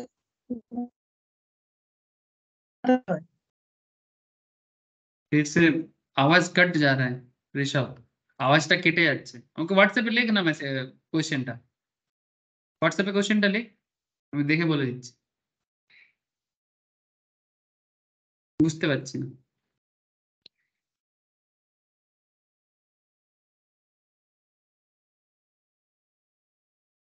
ठीक है सर, ऋषभ क्वेश्चन करने दो, क्वेश्चन आएगा तो मैं डिस्कस करता हूँ। तब तक आगे बढ़े सर। देखो क्या बोलता है, all members of the company including their legal representative. আচ্ছা ওদের কোনো কেউ তো নোটিশ পাঠায়, ওদের কেউ ইন দ্য সেন্স যারা মিটিং এ প্রক্সি দেয়, প্রক্সিদেরকে নোটিশ পাঠাবার জন্য, হ্যাঁ ওই তো लीगल रिप्रेजेंटेटिव और disease member and assignee of an insolvent member. मैंने बेसिकली प्रॉक्सी को नोटिस कौन भेजेगा? प्रॉक्सी कौन होता है सर? अगर मैं कंपनी का मेंबर हूं, अगर मैं नहीं जा पाता तो मेरे बिहाफ में मैं किसी को प्रॉक्सी भेजूंगा। तो अगर मुझे मिलेगा तो मैं मेरे प्रॉक्सी को बता दूंगा। प्रॉक्सी को अलग से कंपनी क्यों भेजेगा? प्रॉक्सी कौन होता है? प्रॉक्सी जो मीटिंग में अटेंड नहीं, जैसे मानो मैं कंपनी का शेयर होल्डर हूँ, माने मैं कंपनी का मेंबर हूँ, मेरे जगह में प्रॉक्सी जाएगा, ठीक है। Proxy can't speak in the meeting, proxy can vote only by show of hands, ठीक है। वो सिर्फ हाथ उठा के वोट दे सकता है किसी टॉपिक में अगर वोट का मैटर हो तो, लेकिन प्रॉक्सी कांट स्पीक। तो मेरा जो मैं जो होगा सर, मैं प्रॉक्सी को बताऊंगा। प्रॉक्सी को अलग से कंपनी क्यों भेजेगा? कंपनी नहीं करेगा उसको। ये देखो, company should send the notice of the AGM to, मैंने मैंडेटरी किसके लिए है? सारे के सारे मेंबर को, मैंने जो कंपनी का शेयर होल्डर है या फिर उनका जो लीगल रिप्रेजेंटेटिव है। मैंने अगर जैसे किसी किसी केस में रिप्रेजेंटेटिव का जरूरत होता है ना, जैसे मानो कि कोई अगर देश का प्राइम मिनिस्टर है, प्रेसिडेंट है, ठीक है, तो सरकारी कंपनी का प्रेसिडेंट उसका मेंबर होते हैं सर। कोई देश का गवर्नर है और वो किसी कंपनी का शेयर होल्डर है, होते हैं, सरकारी कंपनी में होते हैं। या फिर कोई कंपनी दूसरी कंपनी का शेयर होल्ड करता है, मानो टाटा कंपनी रिलायंस में शेयर होल्ड करता है, तो टाटा अगर रिलायंस में शेयर होल्ड करता है, टाटा अगर रिलायंस में शेयर होल्डर है, तो ऑब्वियस बात है कि टाटा रिलायंस का शेयर होल्डर हो गया, मैंने मेंबर हो गया। तो फिर टाटा तो खुद नहीं जा सकता ना, क्योंकि टाटा तो एक आर्टिफिशियल पर्सन है, कंपनी है। तो टाटा नहीं जा पाएगा तो कौन जाएगा सर? टाटा का रिप्रेजेंटेटिव जाएगा, माने एनी ऑफिसर फ्रॉम टाटा जो लीगल रिप्रेजेंटेटिव के रूप में जाएगा। इसीलिए कहता है कि all members of company including their legal representative of a disease member, या फिर जिनका डेथ हो गया है उनका लीगल रिप्रेजेंटेटिव, जो पहले मेंबर था अभी नहीं है, उनका जो भी लीगल रिप्रेजेंटेटिव बने as per law. And insolvent member माने जो व्यक्ति दिवालिया हो जाता है। इंसॉल्वेंट माने जो कंपनी का मेंबर था लेकिन वो मार्केट में ना कोर्ट उसको इंसॉल्वेंट घोषित कर दिया, बैंकरप्टेड घोषित कर दिया। क्यों? क्योंकि उसका बहुत लोन था, वो रिपे नहीं कर पाया। जैसे मानो इंडिया में विजय माल्या, एक बड़ा नाम ले रहा हूं सर, विजय माल्या बैंकरप्टेड हो चुका है। मेहुल चोकसी, नाम सुने हो आप लोग? Vijay Mallya, Mehul Choksi, Gitanjali gems and jewels का, हाँ बोलो। किंगफिशर का, हाँ सर, किंगफिशर का ओनर ये बैंकरप्टेड हो चुका है ना। इंडियन गवर्नमेंट का पैसा रिपे नहीं कर पाया, इवन काफी सारे कंपनी का लोन नहीं रिपे कर पाया, बैंक का लोन रिपे नहीं कर पाया। मेहुल चोकसी जो Gitanjali gems and jewels company का ओनर था, ठीक है, ये भी बैंक से लोन लिया था, रिपे नहीं कर पाया, ठीक है। ऐसे और भी बहुत सारे हैं, मैं दो नाम अभी बताया, ठीक है। तो जो भी कंपनी का ओनर या फिर जो भी बड़े बिजनेसमैन इंसॉल्वेंट हो जाते हैं, भले ही वो बड़ा सा शेयर होल्डर था बट वो इंसॉल्वेंट हो गया है, बैंकरप्टेड हो चुका है, उनके एसेट से भी अभी जब कोई इंसॉल्वेंट हो जाता है ना, तब उसका जितना भी एसेट है वो बेच के उसका जितना भी मार्केट लोन है वो रिपे होता है। तो वो खुद नहीं जा सकता मीटिंग पे, क्योंकि वो तो कस्टडी में होगा सर। तो जो खुद नहीं जा सकता, जो कस्टडी में है, उनके जगह में कोई असाइनी होगा जो कोर्ट डिसाइड करके देगा कि भाई इनके बिहाफ में कोर्ट डिसाइड करके दे रहा है, आप जाओ, तो उनको जाना है सर, उनको जाना है। तो ये होता है सिचुएशंस। अच्छा, और कौन और किसको नोटिस भेजना है? जो कंपनी का स्टैट्यूटरी ऑडिटर है। स्टैट्यूटरी ऑडिटर माने चार्टर्ड फार्म, सीए फार्म या फिर इंडिविजुअल सीए, ठीक है, जो कंपनी का फाइनेंशियल ऑडिट करते हैं, इसी को स्टैट्यूटरी ऑडिट बोलते हैं सर। किसी इंडिविजुअल चार्टर्ड अकाउंटेंट जो ऑडिटर है, ठीक है, जो कंपनी का नहीं होता है सर। ऑडिटर कंपनी का नहीं होता है, कंपनी में ऑडिटर जॉब नहीं करता है, ऑडिटर एक इंडिपेंडेंट पार्टी होता है। ऑडिट फार्म एक इंडिपेंडेंट ऑर्गेनाइजेशन होते हैं, वो कंपनी के अंदर का बंदा नहीं है, ठीक है, वो कंप्लीटली एक एक्सटर्नल पार्टी है जिन्हें कंपनी को नोटिस भेजना पड़ता है कि आप ऑडिटर हो, आप मीटिंग है, आप आ सकते हो, ठीक है, मैंने आ जाओ। या फिर अच्छा, और किसको? कंपनी डायरेक्टर को भी करेगा। ये ऑफिशियल एक बेसिकली एक सिस्टम है कि जो कंपनी का डायरेक्टर है वही कंपनी को चलाते हैं, बट उन्हीं को भेजना, उनको भी भेजना है, directors of the company. The notice may be given in writing through speed post, registered post via electronic mode. The notice should be sent to address of the member as per the records of the company. In the case of electronic communications, अगर email के through से हो रहा है, the notice should be sent to the email address of this member as per the records of the company. The notice can be text typed in an email or attachment to an email. The notice of the AGM का जो notice है, ठीक है, it should be placed on the website of the company. Company अपने website में भी उसको देगा, ठीक है, और जहां पर गवर्नमेंट बोलेगा वहां पर बताना पड़ेगा। गवर्नमेंट बोल देता है भाई आप अपना नोटिस यहाँ पर शेयर करो। An AGM can be called a notice period shorter than 21 days. Company चाहे ना, जो नॉर्मली 21 दिन का पीरियड है उसको कम भी कर सकता है, अगर है इसमें, अगर माने इफ, ठीक है, 95% of the member entitled to vote in the meeting to the shorter notice। मतलब शॉर्टर नोटिस के लिए अगर 95% शेयर होल्डर एग्री कर जाता है तो 21 दिन के कम पीरियड में भी मीटिंग बुलाया जा सकता है। लेकिन उसके लिए टोटल मेंबरशिप का 95% मेंबर को जो मीटिंग में वोट करते हैं किसी मुद्दे पे, जैसे सरकार का वोट होता है ना, वैसा ही कंपनी में भी वोट चलता है। आप लोगों को किसी को वोटिंग के बारे में नॉलेज है, जिसको नॉलेज नहीं है डोंट वरी, मैं वोटिंग के बारे में बातचीत करूंगा। आई थिंक लास्ट क्लास में मैं वोट पे बात किया था प्रीवियस वीक। द कंसेंट में भी गिवन इन राइटिंग और थ्रू इलेक्ट्रॉनिक मोड, ठीक है, और ये जो कंसेंट है कि हाँ मीटिंग 21 दिन के कम नोटिस में होगा, ये राइटिंग में होगा या फिर इलेक्ट्रॉनिक मोड में होगा। सिंपल बातें हैं सर, कुछ नहीं है, बस कुछ नियम है, ये नियम को जानना है कि शॉर्टर टेस्ट हो सकता है कि नहीं, तो आपको पता होना चाहिए। हाँ हो सकता है, तो हो सकता है तो कैसे हो सकता है, नहीं अगर 95% मेंबर एग्री हो तो हो सकता है, दैट्स इट। ये जो छोटा छोटा बात है सर, इसी को जानना है लॉ के अंदर। लॉ और क्या होता है सर? लॉ का मतलब होता है जैसे जिंदगी चलाने का कुछ नियम होता है ना सर, घर पे माँ बाबा बोलते रहते हैं, स्पिरिचुअल किताबें बोलते रहते हैं, है ना, जैसे हम लोग को बोला जाता है ना कि गीता पढ़ो, ठीक है, पुराण पढ़ो, ठीक है, गुरु ग्रंथ साहिब पढ़ो, ठीक है, त्रिपिटक पढ़ो। क्यों बोलते हैं? वो जिंदगी चलाने का नियम है, ठीक है, बाइबल पढ़ो, क्यों बोलते हैं? वो जीवन को अच्छे से चलाने का नियम है।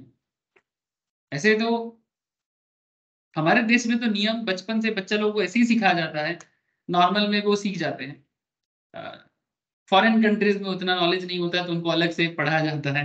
हमारे देश में तो एक नॉर्मल हो गया। आजकल हमारे देश में भी सब गायब हो गया है, आजकल किसी को कुछ नहीं पता ठीक है, क्यों होता है, किस लिए होता है, बड़े करते थे, हम भी कर रहे हैं, नॉलेज नहीं है, पूरा एकदम गायब हो चुका है।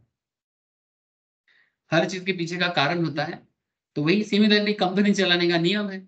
आप लोग चार्टर्ड अकाउंटेंट हो, कंपनी सेक्रेटरी हो, जानो, सीएमए वाले हो, जानो, जानना है सर, क्योंकि आगे जाके कंपनी का पूरा मैनेजमेंट आप लोगों के ऊपर हो। That's why. क्यों जाना है? क्योंकि पूरा मैनेजमेंट आपके ऊपर आ जाएगा, तभी जानना है। आप बोलोगे नहीं जानेंगे तो फिर कंपनी आपको कैसे भरोसा करेगा, क्यों जॉब देगा आपको? या फिर अगर आप फार्म भी ओपन करते हो, ठीक है, अपना खुद का प्रैक्टिस करते हो तब भी तो बहुत बड़ा रिस्पॉन्सिबिलिटी हो जाएगा।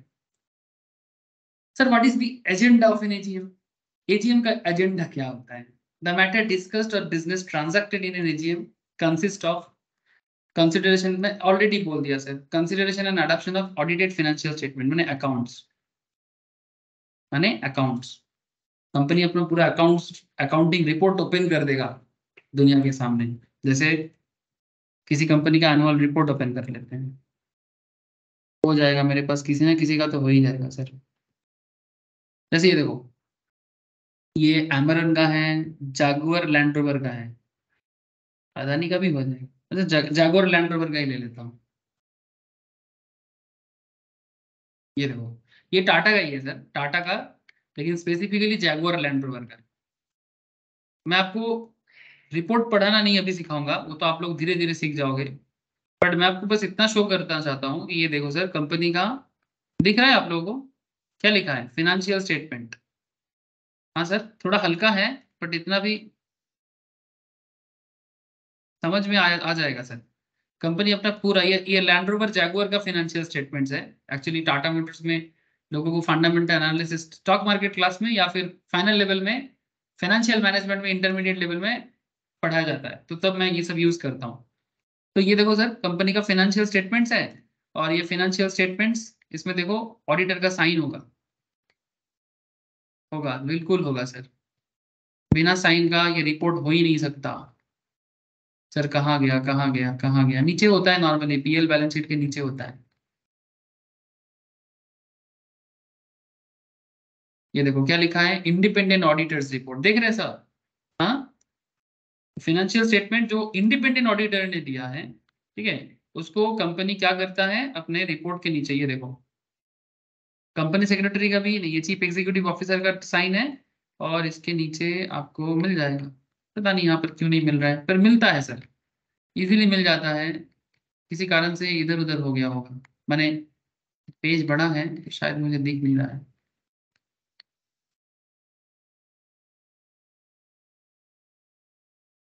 जगुआर लैंड रोवर, वो ऑडिट मैंने बेसिकली ऑडिटर ऑलरेडी उस पर साइन कर चुका है, वही वाला रिपोर्ट डिस्कस करते हैं शेयर होल्डर के साथ। वही बात यहाँ पर नीचे कहा है सर, ये ओरिजिनल रिपोर्ट है सर। बाद में दिखा दूंगा, इतना सारा दिखाऊं माथा खराब आप लोगों का हो जाएगा, कोई बात नहीं। तो consideration and adoption of audited financial statement, consideration of directors report and auditors report, dividend declaration to share holders. ठीक है, कंपनी अपने शेयर होल्डर को अपना प्रॉफिट का हिस्सा डिस्ट्रीब्यूट करेगा, तो उसके लिए डिविडेंड डिक्लेरेशन बोलते हैं। क्या बोलते हैं सर? Dividend declaration. प्रॉफिट का पार्ट लोगों को देना है। जैसे मेरे को रिसेंटली मिला है इन्फोसिस से, रिलायंस से, आईटीसी से डिविडेंड दिया है कंपनी ने मुझे। ठीक है, ये देखो डिविडेंड, देखो मैं दिखाता हूँ डिविडेंड डेट। कंपनी जो डिविडेंड देता है ना, वो बताता है कि कब देना है, नहीं देना है। ये देखो पावर ग्रिड का डिविडेंड दिसंबर 6 को डिविडेंड का डेट दिया है। ठीक है, इस तरह से हर कंपनी अपना डिटेल्स बताता है कि हम इतना डिविडेंड देंगे, ठीक है, इतना डिविडेंड देंगे, उतना डिविडेंड देंगे। ये देखो, और ये सारा बात मीटिंग में बात करता है सर। ये देखो डिविडेंड्स हमारी, power grid corporation has declared an equity dividend of 187.50%, जिसका वैल्यूएशन हो जाता है 18.75 पर share at the current share price of 228। Share price 228 है, बट कंपनी 187% डिविडेंड देगा। मैंने एक्चुअली इसके ऊपर नहीं सर, फेस वैल्यू पे होता है। मैंने कंपनी का शेयर का दाम अगर 1 टका है, ठीक है, तो उसका 187% तो होता है 18.75%, तो फेस वैल्यू पे होता है। ये नॉलेज रख लो सर, कभी भी मार्केट प्राइस पे डिविडेंड नहीं देता है, फेस वैल्यू पे देता है। फेस वैल्यू क्या होता है, आप लोग कंपनी अकाउंट्स में किए हो सर, है ना? कंपनी अकाउंट्स का नॉलेज मोटा मोटी स्कूल लेवल में ही आप लोग थोड़ा सा लेते हो। फेस वैल्यू पे होता है, नॉट मार्केट प्राइस पे। ठीक है, आगे बात करेंगे सर, मौका मिलेगा फिर बात करेंगे। लेकिन मैं आपको बस इतना बता रहा हूँ कि कंपनी जब डिविडेंड डिक्लेयर करेगा, कितना डिविडेंड डिक्लेयर करेगा, वो सारा चीज बताते हैं। दो दो टाइम का डिविडेंड, 2 बार डिविडेंड देता है, इंटरिंग होते हैं, फाइनल होते हैं। कभी कभी बीच में एक बार दे देता है और एक फाइनल होता है। तो उसका परसेंटेज कितना है, देखो डेट देता है, इस डेट में अनाउंसमेंट किया।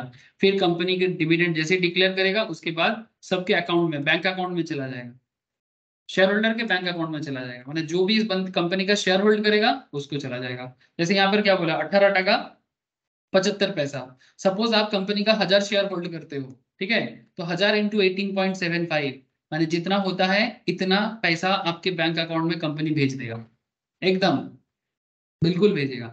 बस एक बात है, अनाउंसमेंट करने से ये जो एक्स डेट है ना, इस डेट से पहले तक जिन लोगों का होल्डिंग है उन्हीं को मिलता है, ठीक है। छोड़ो सर, अब उतना डेट के पीछे मत पड़ो, आपको आगे बता दूंगा। अभी ये भी एक डिस्कशन है कि डिविडेंड कितना डेट में देना चाहिए, उसका क्या हिसाब किताब है, ये भी लॉ है। तो ये पूरा बिजनेस वर्ल्ड लॉ के बेसिस में चलता है, बट हम लोग अभी डिविडेंड के बारे में डिटेल्स में नहीं करेंगे बात।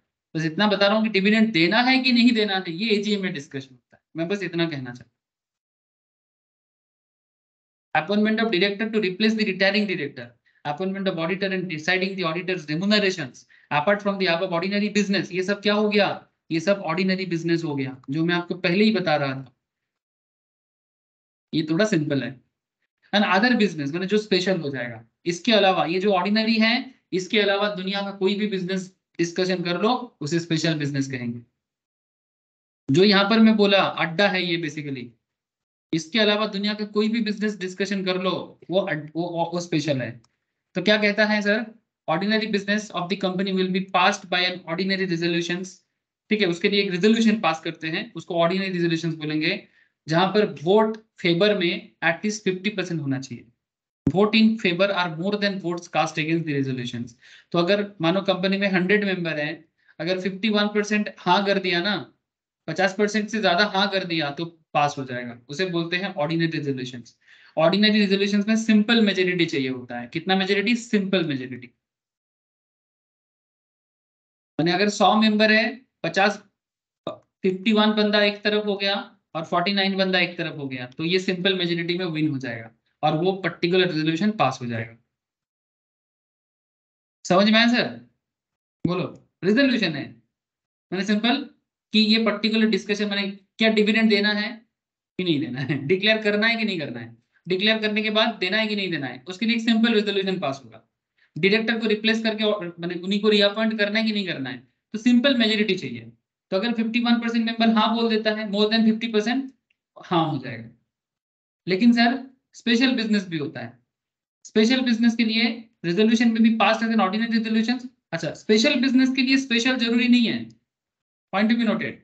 ऑर्डिनरी के लिए ऑर्डिनरी जरूरी है, मैंने ऑर्डिनरी बिजनेस के लिए ऑर्डिनरी रेजोल्यूशंस होते हैं, बट स्पेशल बिजनेस के लिए स्पेशल होगा ऐसा बात नहीं है। स्पेशल बिजनेस के लिए दोनों ही चलता है। In case of special business, resolution में be passed as ordinary as well as special. Resolutions का भी एक स्पेशल होता है। उसमें क्या होता है, अगर मानो कंपनी में 1000 मेंबर है, 1000 मैंने 500 में डिस्ट्रीब्यूट कर दो तो 50-50 हो जाएगा, लेकिन 1000 का 75% फेवर में होना चाहिए, मैंने 750 मेंबर एक तरफ और बाकी 250 लोग मानो एक तरफ। तो अगर स्पेशल रेजोल्यूशन पास कराना है तो 75% लोगों को फेवर में वोट करना होगा और 25% बाकी चला जाएगा। तो स्पेशल रेजोल्यूशन पास कराने के लिए 75% फेवर में वोट्स रहेगा, तभी जाके आप स्पेशल रेजोल्यूशन पास करा सकते हैं। एक बात का ध्यान रखिए sir, just one point to be remember, ordinary resolution pass कराने के लिए ऑर्डिनरी बिजनेस होना जरूरी है, ठीक है, मैंने ऑर्डिनरी बिजनेस को डिस्कशन करने के लिए ऑर्डिनरी रेजोल्यूशन एनफ, ठीक है, लेकिन स्पेशल बिजनेस को डिस्कस करने के लिए दोनों हो सकता है, ऑर्डिनरी भी हो सकता है, स्पेशल भी हो सकता है। स्टूडेंट क्या गलती कर बैठते हैं, उनको लगता है कि स्पेशल बिजनेस है तो रेजोल्यूशन भी स्पेशल होगा, ऐसा नहीं है, ऐसा नहीं है। बोलो सर, बात समझ में आ रहा है? हाँ, ব্যাপারটা বোঝা যাচ্ছে তো? बोलो सर बोलो, आप लोगों का हाँ ना मेरे लिए बड़ा इंपॉर्टेंट है सर। हाँ सर।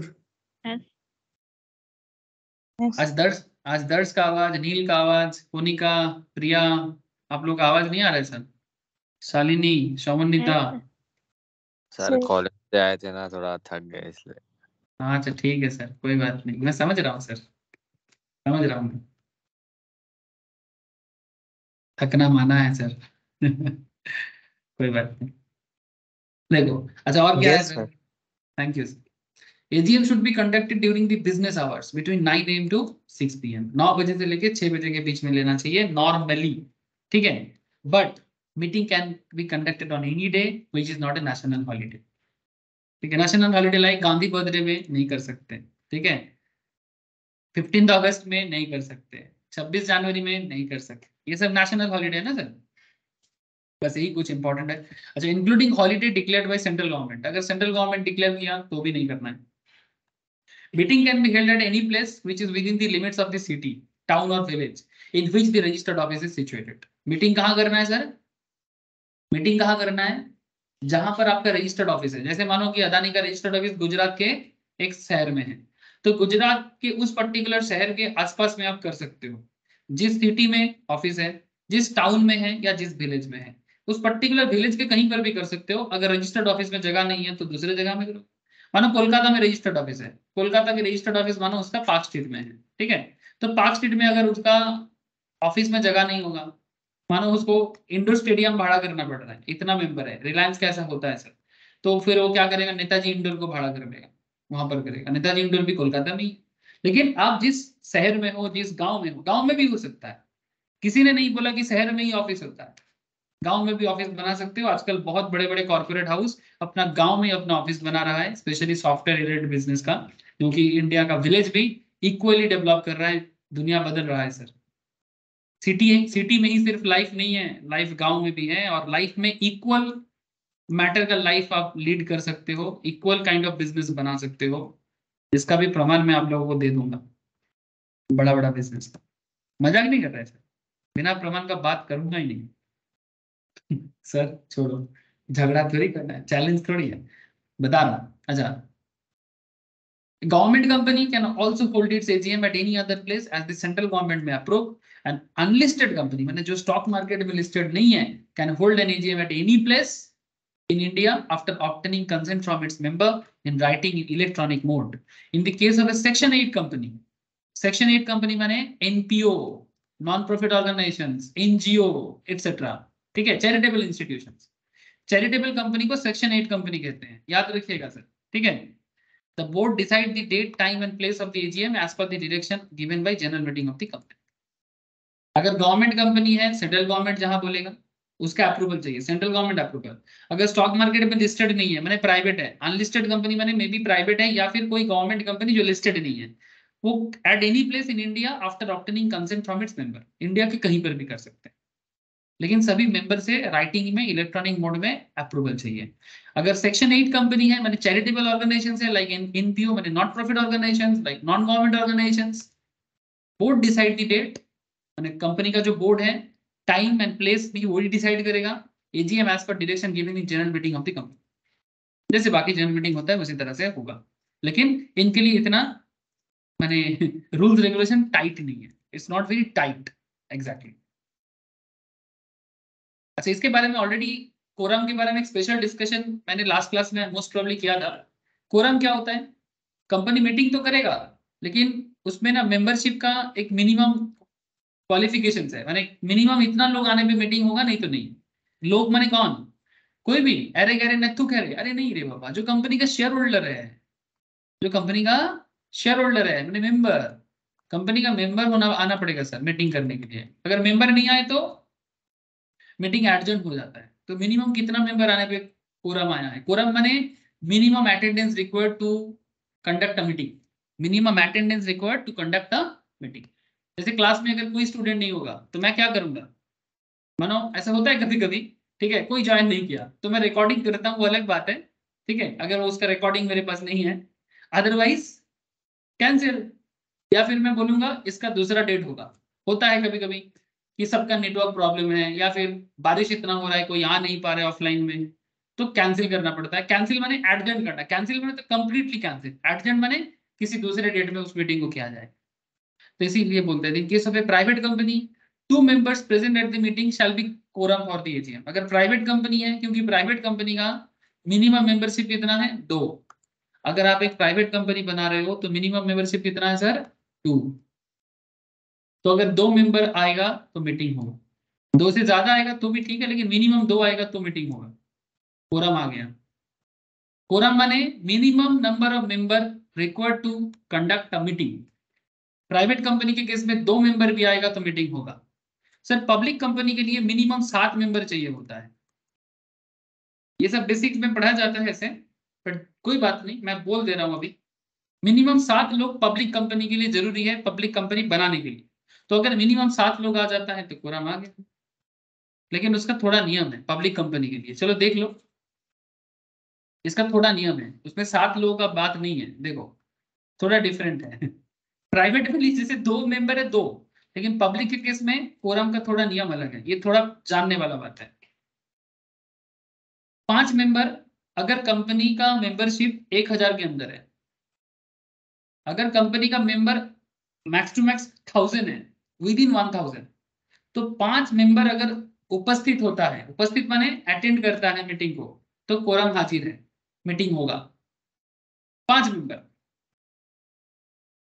सर अगर 1000 से ज्यादा मेंबरशिप है, 1000 से ज्यादा, more than 1000 and less than 5000, यानी विद इन 5000, तो कम से कम 15 मेंबर आना चाहिए, तो मीटिंग होगा, जनरल मीटिंग होगा। और अगर मेंबरशिप 5000 से ज्यादा है कंपनी का, तो कम से कम 30 मेंबर आना चाहिए, 30, तो मीटिंग होगा। इसे कहते हैं quorum, minimum attendance required to conduct a meeting. 1000 से कम मेंबरशिप 5 लोग, 1000 से 5000 के बीच में 15 लोग, और 5000 के ऊपर का कंपनी का मेंबर 30 लोग, 30 लोग, इतना लोग आ जाएगा, मीटिंग होगा। अगर नहीं आता है, अगर नहीं आता है, in case the quorum for the meeting is not present, अगर मीटिंग में कोरम में मीटिंग में कोरम नहीं होता है, तो हाफ एन आवर वेट करेगा चेयरमैन, ठीक है, जो मीटिंग कंडक्ट करेगा चेयरमैन, वो हाफ एन आवर वेट करेगा शेड्यूल टाइम से। 2 बजे मीटिंग है, 2 PM को मीटिंग है, 2:30 तक वेट करेगा, फिर एडजर्न कर देगा same day in the following week for the same time and the same place. Same day in the following week, मैंने अगर मंगलवार को मीटिंग था, अगर ट्यूसडे को था, तो ट्यूसडे होगा, पर नेक्स्ट वीक होगा, सेम टाइम होगा, सेम प्लेस होगा। अगर डेट चेंज करेगा तो सबको बताना पड़ेगा, बट बाय डिफॉल्ट यही रहेगा। डेट चेंज करेगा तो बताना पड़ेगा, पर बाय डिफॉल्ट यही रहेगा, ठीक है। क्लियर हो रहा है ना सर बात, बोलो।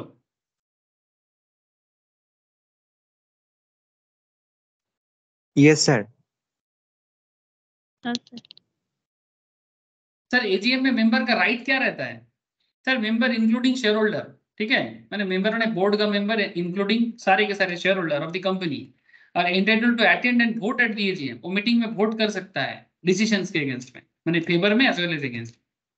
कोई कितना सारा डिसीजन होता है बिजनेस रिलेटेड, बिजनेस का डिस्कशन, उसमें वोट कर सकता है।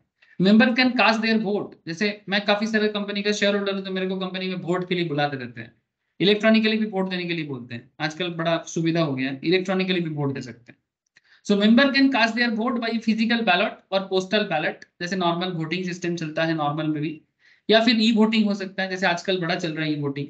मेंबर्स कैन अपॉइंट प्रॉक्सी, जैसे कि ऋषभ ने आवाज उठाया था प्रॉक्सी के बारे में, अगर मैं नहीं जा सकता तो मेरे घर का किसी भी मेंबर को जिसको एटलीस्ट थोड़ा बहुत नॉलेज हो मीटिंग के बारे में, उसको भेज सकता हूँ कि भाई जाओ देख के आओ क्या चल रहा है मीटिंग में, ठीक है।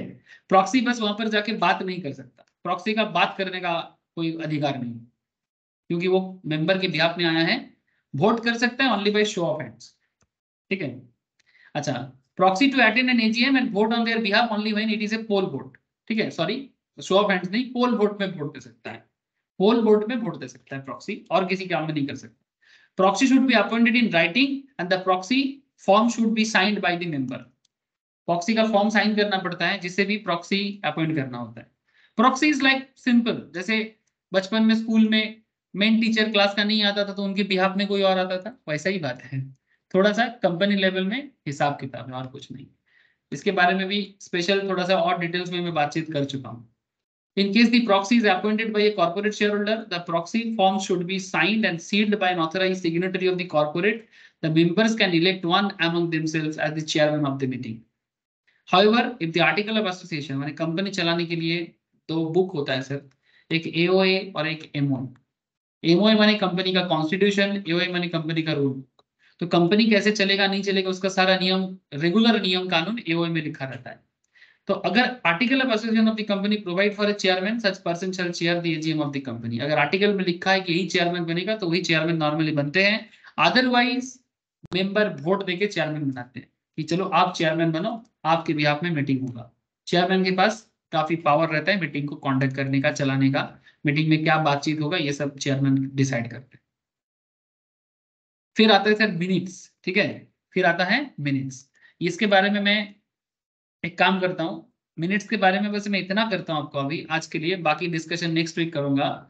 कि सर मिनट्स इतना होता है कि जो मीटिंग में जो भी डिस्कशन होता है, एजीएम में जो भी डिस्कशन होता है, उसको एक कॉपी में ड्राफ्ट करना पड़ता है शॉर्ट में, ताकि जो कोई भी मीटिंग मिस करेगा या फिर फर्दर जब बाद में कोई भी मीटिंग में क्या डिस्कशन हुआ है देखना चाहेगा, उसको जिस कॉपी में या जिस तरीके से नोट डाउन किया जाता है उसे मिनट्स कहते हैं। Every company has to prepare the minutes of the AGM compulsorily. The minutes of the AGM means the written record of the proceedings of the meetings and they state the events that took place at the resolution passed in the AGM. Normally, the company secretary will record the proceedings of the AGM. Company secretary जो होता है ना company का, उसी को सारा ये matter देखना पड़ता है। पर there is no company secretary, अगर कंपनी में कोई कंपनी सेक्रेटरी नहीं है तो इन दैट केस बोर्ड जिनको ऑथोरिटी दिया है वो कर सकता है। इसे मिनट बुक भी कहते हैं और इसे कंपनी अपने रजिस्टर्ड ऑफिस में रखेगा, इसे कंपनी अपने रजिस्टर्ड ऑफिस में बेसिकली मेंटेन करेगा। समझ रहे हो सर? बाकी एक इंटरेस्टिंग चीज मिनट के बारे में, मैंने एक डेटा मेरे पास था, मैं ढूंढ नहीं पा रहा था, मुझे मिल गया सर, मैं आप लोगों को शेयर करूंगा। रिलायंस कैपिटल का एक मिनट का एक बुक मेरे पास है। मैंने बेसिकली किस तरह से मिनट का ड्राफ्टिंग होता है, जो लोग कंपनी सेक्रेटरी होते हैं ना सर, उनको तो इसके बारे में काफी नॉलेज चाहिए, और जो सीएफओ होता है, मैंने सीएसीए में नॉर्मली ये पोस्ट होल्ड करते हैं, और कंपनी सेक्रेटरी को तो इसको ड्राफ्ट करना ही पड़ता है, कंप्लायंस ऑफिसर।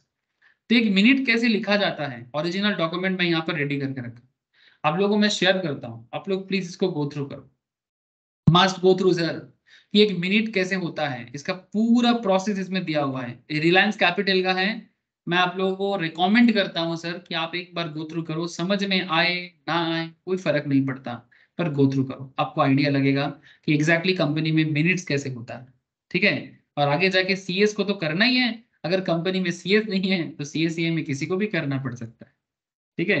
तो मिनट्स ड्राफ्ट करने का नॉलेज होना बहुत जरूरी है, बहुत काम आएगा जिंदगी में, ठीक है, मैंने एक्चुअली आपके करियर में, ठीक है। जिंदगी जब जब मैं बोलूं आप करियर के साथ जोड़ देना सर, ठीक है।